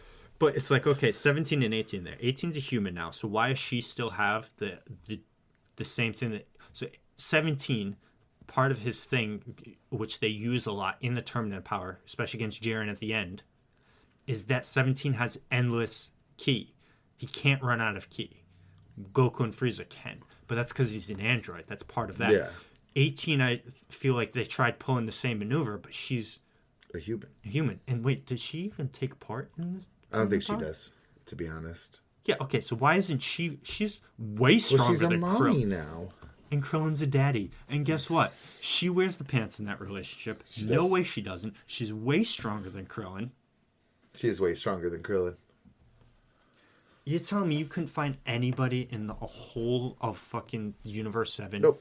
on any other planet? Tien. Well, he wasn't part of it, was it? He was just they brought Tien. Yeah, but I didn't think he fought. I think he just sat in the grandstands with you. Oh, I thought he fought. I don't know for sure. I don't. Well, if they brought Roshi, I swear to God, Tien better have been in there too. Because I would say Tien's stronger than Roshi at this point. Roshi's old. But Roshi there's got to be good, people. I mean, the Supreme Kai should know somebody in the universe. You're bringing Master Roshi and Krillin. Someone that they haven't already killed? Yeah, I know. What? Oh, there we go. Why isn't Goten and Trunks fucking in it? Kid Goten and Trunks. They're Super Saiyans. They would have been better than... They definitely would have been better than Roshi. And Krillin. They're Super Saiyans, bro. I hate Krillin. I do, and I don't know why I'm so hung up on giving him... And they got the fusion dance for fucking Gotenks. Yeah.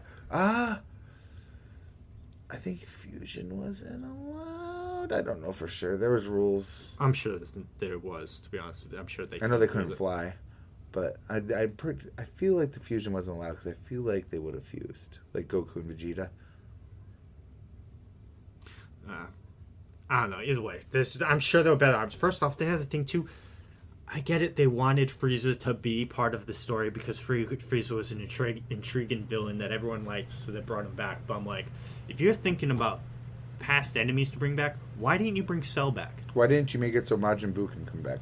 Why did you arbitrarily shelf him? Why did you take the weakest of the three? Because you're like, okay, now I have to have him train. Well, they power boosted him in the Frieza arc, so maybe he's above Cell. Because in the fucking comics or whatever, Cell's, they did something with Cell that he's power boosted now too, and he's like insane strong or whatever. Again, though, this thing is I've read somewhere. This could be totally false. I could be GT too, because GT they go to hell. Well, I could be thinking there's something else. There's another, because there's the manga and there's something like I don't know if it's fan made or something, but there's like Super Saiyan 5 in there. The GT Goku comes into it. And that sounds fan made. Yeah, it's Undertale flashbacks now. Yeah, I don't know, but everyone talks about it all the time, and I'm like, what is this? I have no idea what it is. But whatever. I said it. It was a bad fucking tournament, but it was good for, like you said. It has its high points, but like, yeah. It's the Goku and Vegeta show. It's the Goku and Vegeta show. And when you have such a good cast, that aggravates me. For both Dragon Ball and Naruto.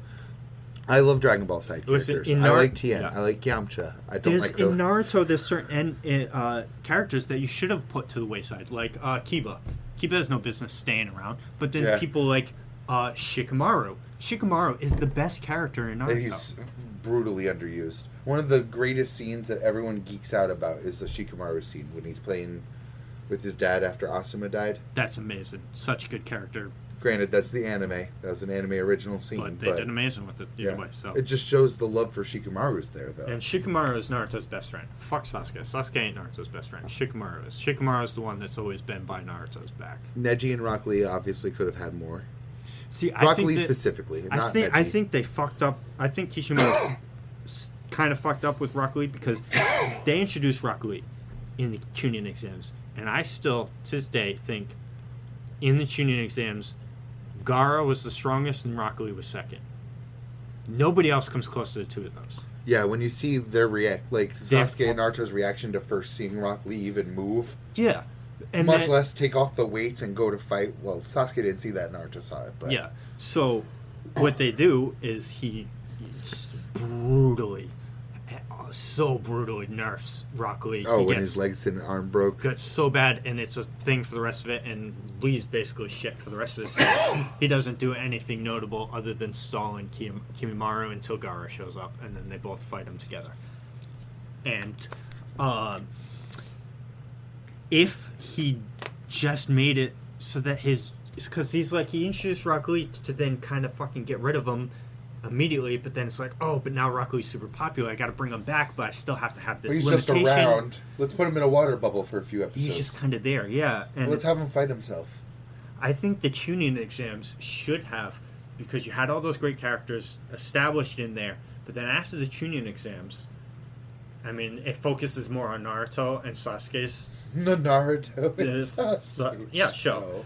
And all those characters kind of come back through the Naruto retrieval arc with all of those characters that came along with those. You should have focused on one of my favorite moments was the Sasuke retrieval arc, because you got all those side characters. Yeah, and and it felt good. Like, and it pisses me off too, because yes, Sakura is useless, but that's not her fault. It's Kishimoto's fault. All of the potential for her to have a great arc was there. She started out annoying, which makes it so easy to arc out later. And early Shippuden, she kicked ass. Everyone loved her. That comeback, Sasori. Oh my god, it's still top 3 fight. She just had it going, and then just afterwards, she just got sidelined. You know, she was training with one of the signing, just like Naruto and Sasuke. She's got that brute strength and the healing. She could have been there, but poor writing made her character suffer. And not even just suffer, that you got to think downright ruined. Even how many Naruto fans hated her after that confession to Naruto? I loathed that. A lot of people and I did. wanted Naruto to be way more brutal than he was. He wasn't even brutal. He was just like, yeah, you just whatever. You're just saying that. I wanted him to fucking eviscerate her soul. That was fucked. That was a complete misstep. Because she knew. Everyone knows that Naruto likes Sakura. It's not a hidden secret in that fucking show. Everybody knows. She knows. And she's going to pull that card. And that's still to my day. I get it. Hinata is way better. She's way better character. Better girl than... Way better for him. Yes, but story-wise and how original Naruto and Shippuden and everything was written, it makes more sense in universe for Naruto to then have hooked up with Sakura instead of Hinata, because it kind of just yes, I like Hinata. Yes, she works perfectly with Naruto as how the series goes, but how it was set up in Naruto, I think it should have been that yes, Sakura likes Sasuke. I think one of two Sasuke paths should have suffered more for his mistakes. That's true too. He got everything he wanted. I think one of two paths should have happened. Either A, Naruto convinces Sakura to give up on Sasuke eventually, and they get together. And she goes with somebody else. Or B, she continues down liking Sasuke and is radicalized and straight up joins him. I think either of those paths would have made more sense. Yeah. Besides this middle wishy-washy fanfiction ending that gives me children for every single couple in Naruto. Because they had to do it. Kishimaru just like, okay, I'll just stick Sasuke with Sakura. That means that, yeah, Hinata has been proven to like Naruto, but Naruto doesn't even like... The first time he even recognizes that she exists. Yes. Which she sacrifices herself to protect him. Which is a very powerful scene. An incredibly powerful scene. But I think Hinata should have died there and not brought back, because I think now her just living through that and then Kakashi being brought back, it kills the impact of that. It just means she just got beat up. I think, once again, there are two wolves inside me. Yes. I think there's also a universe where, like, after that moment, integrate her into the story more. Which she... That would have done it too, you know what I mean? Like, if she was there in the war more by Naruto's side after... She was there by his side for, like, when Neji was getting killed off, and then kind of just went to the wayside again. So, instead, they make, like, a quick movie or side chapter. after the series, to be like, okay, this is how they hook up. But They I'm like, could have ugh. really thickened that out, like, after. Like, even have a scene of Naruto being, like, walking up to her in the hospital or something, being like, yo, you did that. You know what I mean? Like, cook. Let your ingredients stew. It's just... Because I've seen, just like, you go through, and I've seen videos of everything that Naruto did for Sakura throughout the entire series, and he just gets... First off, I still think Naruto, best villain, best reason to be a villain out of anybody. Nobody has a more just reason to not be just than Naruto. His life is pretty brutal, and the people around him. Besides Sasuke. As in, Sasuke also has a reason. Also has an incredible reason to not be a good guy. Yes. But I do think that Naruto got more of the shit stick than Sasuke, in a sense, but I don't think by much. I think they're pretty close, and that's part of their character arc, that why Sasuke kind of accepts Naruto at the Valley of the End the first time, because he's like, we basically, you know what I mean? We are the same. He finally recognizes that fact. He recognizes that, and he's been coming to grips with that through the whole series and realizing that this goofball has gone through the same thing I have. I will say I was on your side at the beginning of the series, but after finding out, like, the village wanted all the Uchihas killed, and they're the ones that had Itachi do it, now I kind of think Sasuke had it worse in retrospect. Yeah, but then... Not only did you watch them die, your own village called that shot. It's like, y'all know who Naruto is. You all know he didn't choose to have that thing. Straight up child abuse that not a single person in that village told him who his dad is. Yeah. Or that not a single person looked after him. Where's his father He's technically the savior. With his dad gone, he's the savior of the Leaf Village. He's the one with the Kyuubi inside him. And you guys fucking treat him like ass. And then until he does something cool, then all of a sudden you're just going to flip 180? He saved the village! Oh, he's our hero now. What about the last fucking 15 years of his life? You know what I mean? It's like, come on. He grew up homeless, and then everybody treats him like an ass. Why did the third Hokage, or Kakashi, somebody, tell this kid who his dad is? Or just adopt him.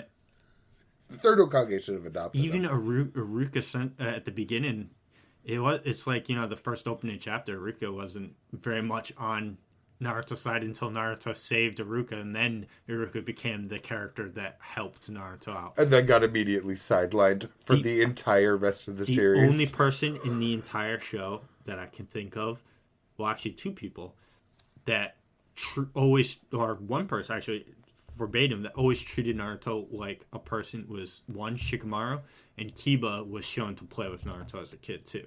Yeah. But Shikamaru, it was shown. I remember visually. I don't know if it's in manga, but I remember an anime shot of one of the billion flashbacks of Naruto as a kid, and parents showing disgust, and Shikamaru looking on to Naruto, being like empathetic towards him, and being like, I don't think I'm gonna do that. I'm gonna be this kid's friend. You know what I mean? So that's why I say Shikamaru is the OG. The OG. He's the best friend. He's the one that's been there for Naruto through thick and thin.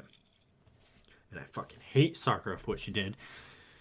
And I think, again, that they should have been together. And I think that certain characters, you set up this, all these squads of 3 characters, and each one of them should have been, I get, because you went through it, you got him through the Sasuke Retrieval arc. Sasuke Retrieval arc ends, beginning of Shippuden. You add Sai to the character. Why is Sai a character? Why couldn't someone else join the party? Why is Yamato... I get Yamato kind of coming in, being a new mentor. Man. When they go into the aquarium and they have discount Kobeni with them. Right. Why couldn't Shikamaru join Team 7 or anyone else? Why couldn't they just be a 2-squad team for a while? Over the 2 years, you're telling me everyone except Naruto passes the Chunin exams and becomes a Chunin, and all of them suddenly become useful? No, not everyone is going to succeed. Not all of them. 10-10 should not be a ninja. All right, remove 10-10. Rock Lee is injured. Remove him. Oh, look, we have Neji. He's Bump Shino up to Jonin. Neji is. I think that would have been a good thing. Neji is now a loner in his group. 10-10's useless. Rock Lee's injured. Can't really become a ninja. Now he's alone, and they're down a person. Neji and Naruto had that thing in the Chunin exams, and then Neji came to terms with everything. The Sasuke retrieval arc. Now bring him to the forefront. Put Neji in Team 7. All right. Now fish out some of these other useless characters that Shino is. You see him do like 3 things in the whole thing. Bug guy. Yeah, I know. Get rid of him. No, give me more of him. Integrate him better. He was so strong. I think the problem was Kishimoto had too many characters that he just couldn't figure out a way to keep them all relative to the story. So what he needed to do was downsize and focus on a small group instead of just being okay, just Team 7. And Shikamaru's group with the Asuma dying. Yeah, they got a lot of love too. They got a lot of love, but then it's like Kiba's team got no love. Fucking Neji just get offhandedly killed. Yeah, it's so sad. It's still good. I just think this. It's like good payoff. It's in hindsight. We want the story to be the way we want it, not the way the author intended it. But I don't know. There's a lot. I look back on Shibuya arc and I don't have this many gripes. Well, again, too, because Naruto and the big 3, just in general, there's so much longer of a series. So you're gonna have dips in quality. I just want harder commitments, man. I feel like there's so many like wishy-washy turns in some of these stories. Yeah. Too many pivots. It's just so much they wish could have happened because it's like like I said, like we said, and Boruto wasn't one of them. Boruto's not one of them. That should burn in a fire somewhere. But it's like because Naruto's such a nostalgic anime for us. We've been watching it for so long. It's one of the early. I dropped it, and I still have nostalgia for it. Like I dropped it in the war arc somewhere after Naruto, after Sasuke comes back to the field. So Sasuke's on the field with everyone. The 4 Hokages come to fight. Yeah. Madara's around. They do some stuff after that, and somewhere around there's when I stop. But I had read the manga further. I read the manga. I didn't read up to the point where Madara got taken out. He axed out. I didn't read up to that part. So I do feel like you read Naruto and Itachi versus Naruto though. That was way early in the arc. So yeah, I saw that. But when Guy versus Madara happened in the anime, I was keeping track to know when that got animated so I could see that. Because I remember reading that in the manga and that was hype. And I was like, I gotta see that at least. So that was like the last thing I saw current with Naruto. I saw those episodes when they happened. And then that was... But I had stopped watching for probably a few months before that. And then that was basically it. I mean, I caught scenes here and there. Yeah. I got I got the whole story now because I've seen everything, talked to discussion videos on it, and plot reviews, all of that stuff. I've seen clips of it and that stuff. So, but I hate Madara. Yeah, I genuinely do. I don't hate the idea of him. I hate how he was handled. I hate the 5 different forms of him with 8 different excuses for each of them. I still think that, all right, don't Edo Tensei Madara, because he shouldn't have been able to be there. So you don't do that, and then when the Obito reveal is, it's not Obito, it's a bait. We've all thought it was Obito, it's actually just an old Madara. And have him not call himself Madara before, and ruin that. Not ruin that. Because that was awful. Just be like an ambiguous figure. Uchiha figure.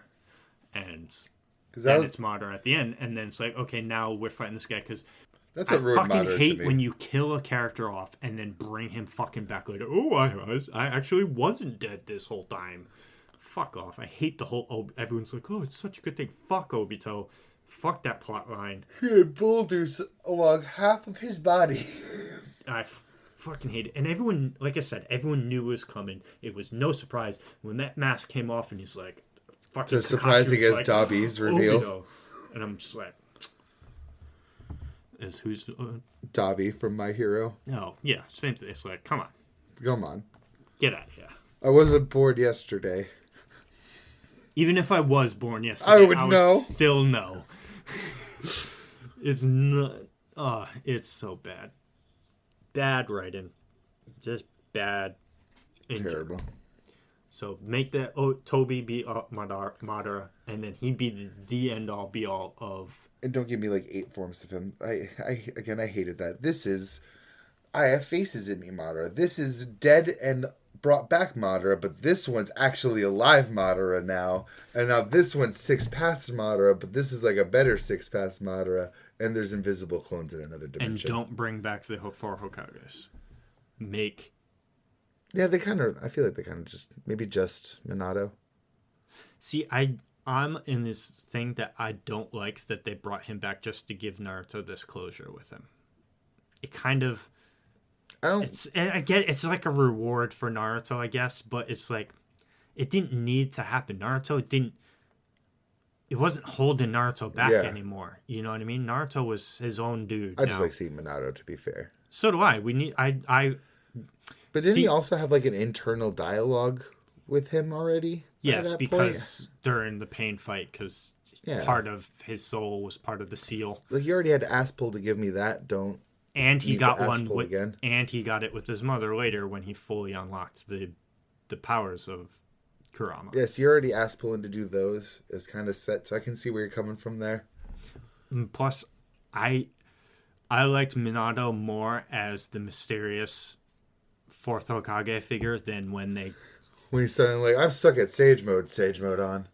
And then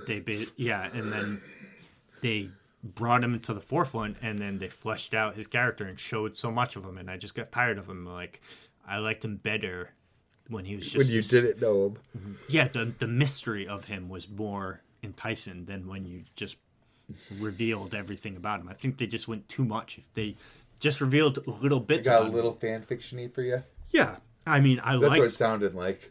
Yeah, because I like the whole him versus Toby fight, but I still find that fight fucking bullshit that at that time... Toby was that old? He was a few years older than he was when he died. And he was a shit shinobi when he died. And you tell me in just a few years, suddenly he's come to fight the 3 times as big and fight in the 4th Hokage. Said to be because that's the thing with the 4th Hokage. Everyone hyped him up the whole series. Everyone that ever talked about him, like, you run from that guy. You don't fight him. Yeah, you run from him. On sight.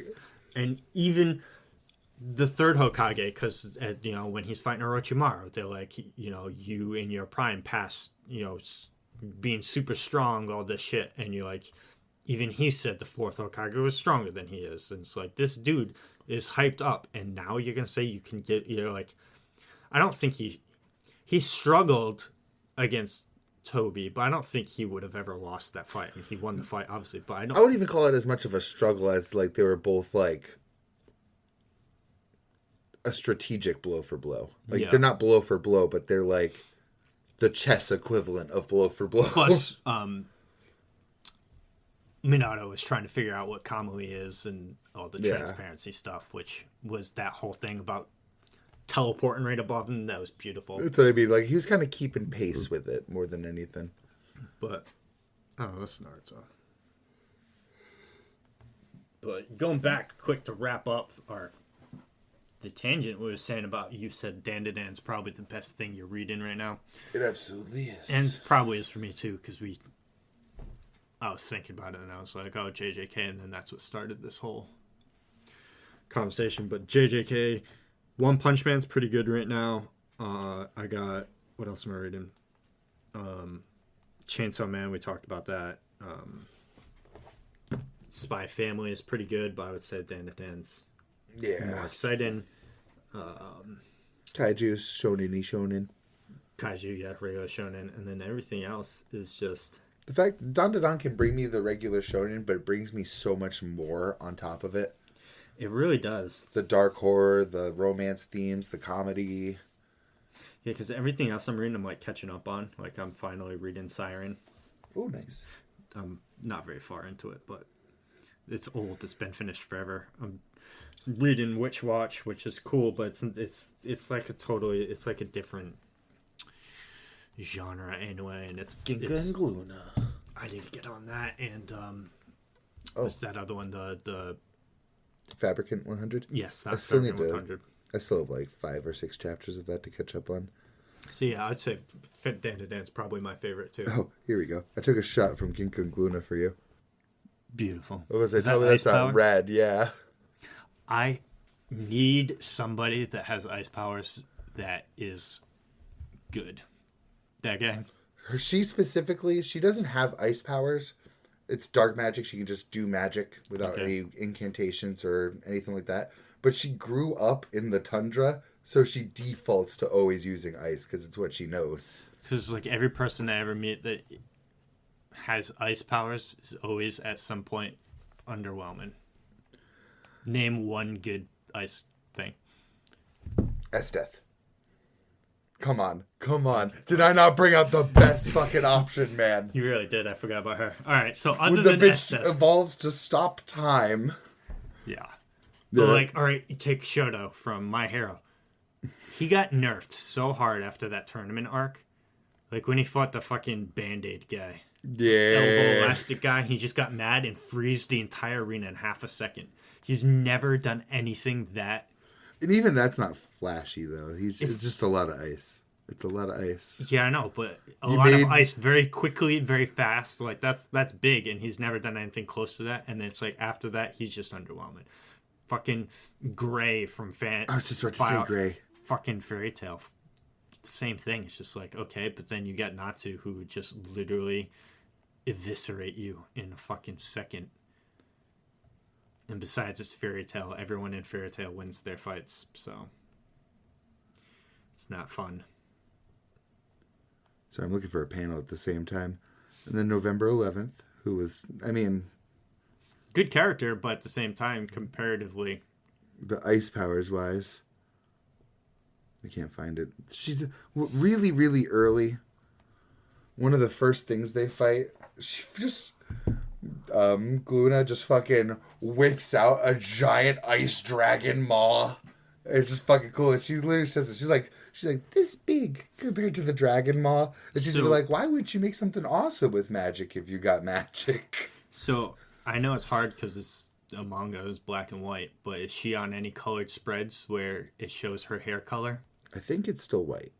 Why? Of course it's white. Because everyone that has ice power says, "Oh, there you go, another one." What's his name in? Yeah, like a grayish white. Yeah. You like the snowman.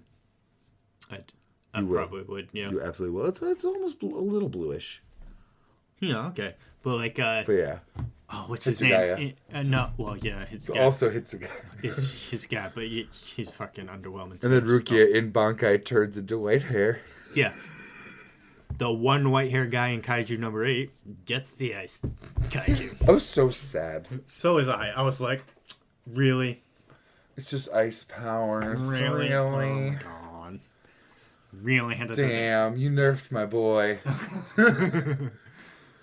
Because Hitsugaya and Rukia for ice powers, they're alright. Hitsugaya's pretty good. Well, common theme, again, all of them got fucking white hair. Like, come on, change it up.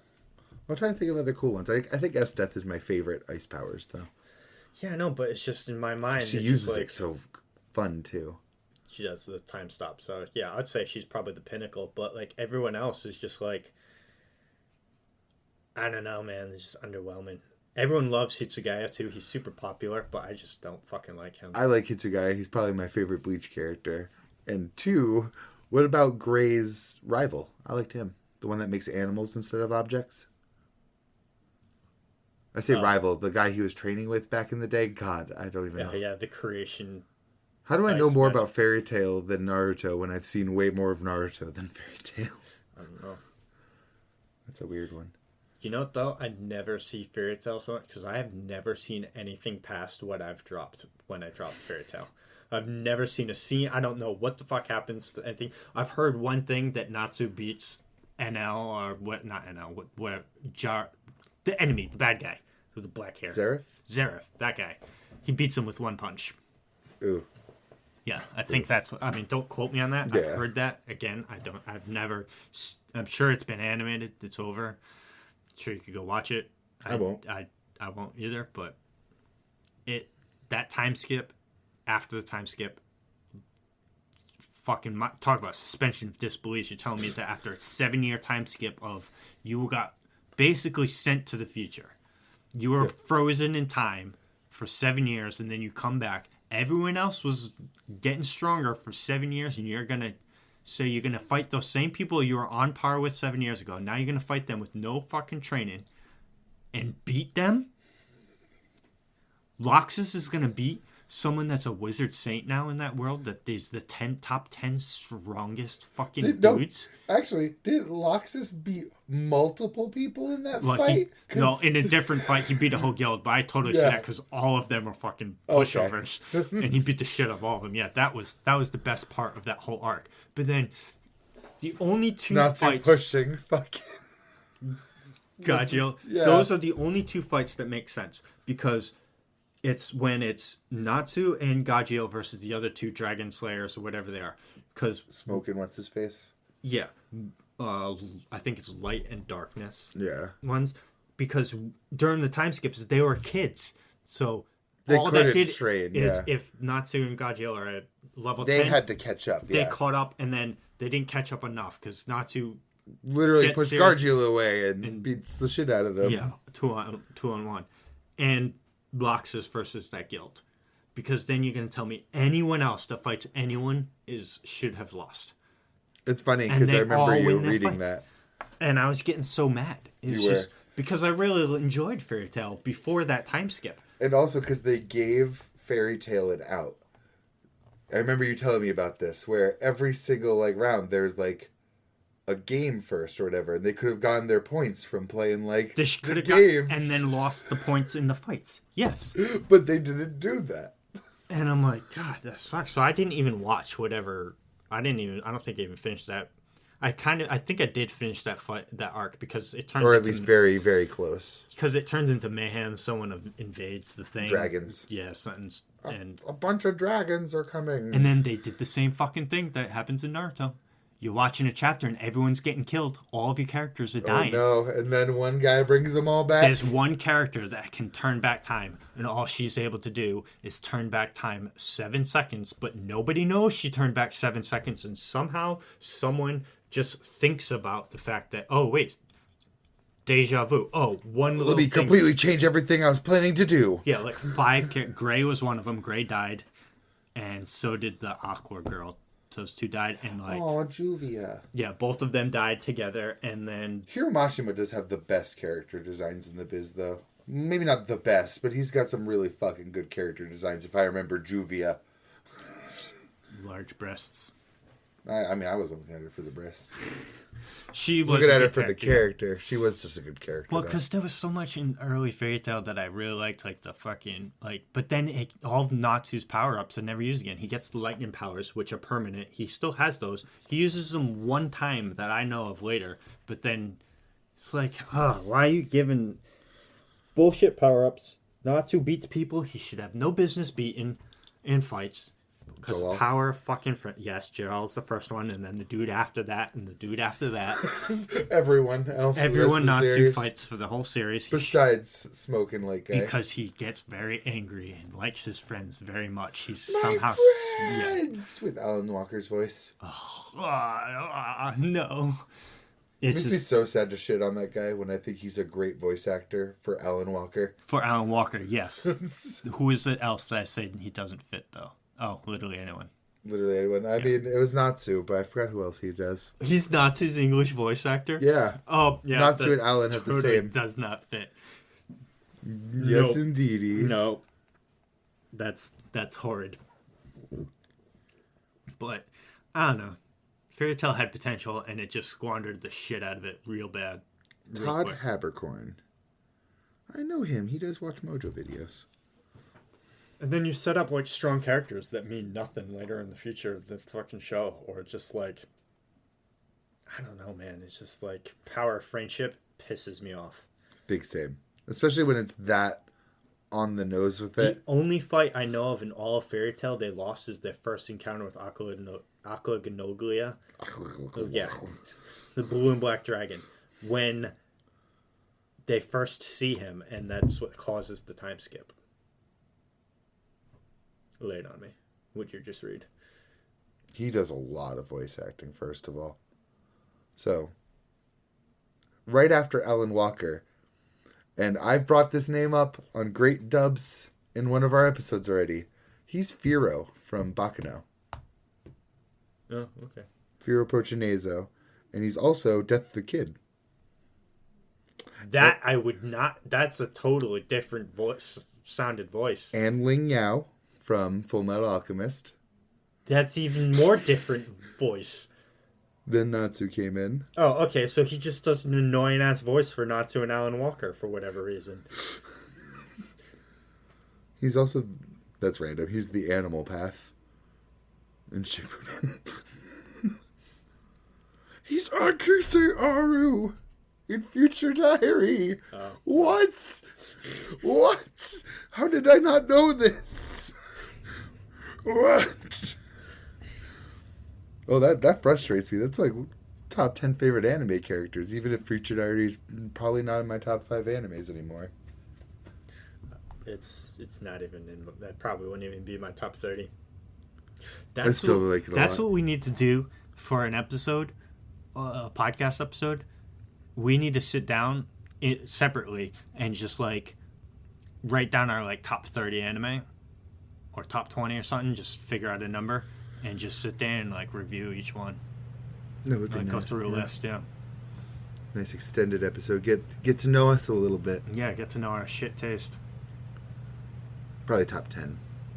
If we're doing 2 top 10s, it's going to be wild because we want to talk about why we like the because our things top too. one is You know the what same, I mean? So. Oh yeah, that's also true. Yeah, you'll have to wait for that one. Leave you some suspense, even though we said it in a previous episode, I think. But we won't say. You know nothing. Oh god, does like 5 different Ben 10 characters too. Ben 10, there's a YouTuber that does like matchups, and he's like a huge fan of Ben 10, and he mentions stuff in it, and I'm like, wow, Ben 10 was way more awesome than I remember Ben 10 being. Oh, that's also true. I mean, I still hate the show, but I was actually just talking yesterday about how much I didn't like the show. Shows were just so much better when we were kids. No, I didn't like it then. No, I just mean, okay. well, all right. Just making sure. No, I just mean just in general. Like, because you're just saying that, and it's Static Shock came to mind, and I just... Batman Beyond, Avatar: The Last Airbender. Static Shock was like my favorite superhero as a kid. I was like, this dude's awesome. And it's electricity, and I love electricity, so this guy's awesome. The original Batman anime edition. Oh yeah, me and my partner watched through that like recently. 6 months ago. Yeah. I want to say we finished watching through It's it. so good. Oh, and I can correct one of my lies now that it came up. I do watch a recent DC show. I really like the Harley Quinn show. Yes, you mentioned. I've seen a bunch of scenes from it. I think it's very good. It's not groundbreaking, but it's very good. Yeah, it's enjoyable. Yes, and it canonized the Ivy Harley thing, which I mean was already canonized because it happened in comics, and she goes back to Joker sometimes. It's probably the hottest lesbian couple in the universe. Probably. I mean, everyone was already simping about them individually, so Yeah. together, that's a power couple. That's funny. Yeah. But I think that's a good place to wrap it up for episode 4 of the Dukes of Weebdom. Have a great day. Take care, y'all. Thanks for watching. Thanks for listening, rather. Because catch us on Twitter. Our good catch me on Twitter. Yeah, catch him on Twitter because he's much more of the social media guy than. Yeah. I need to step up the game though. You do. You need to get on there. I do. I just need to do it. But goodbye. All right. Take care, guys. Thanks for listening.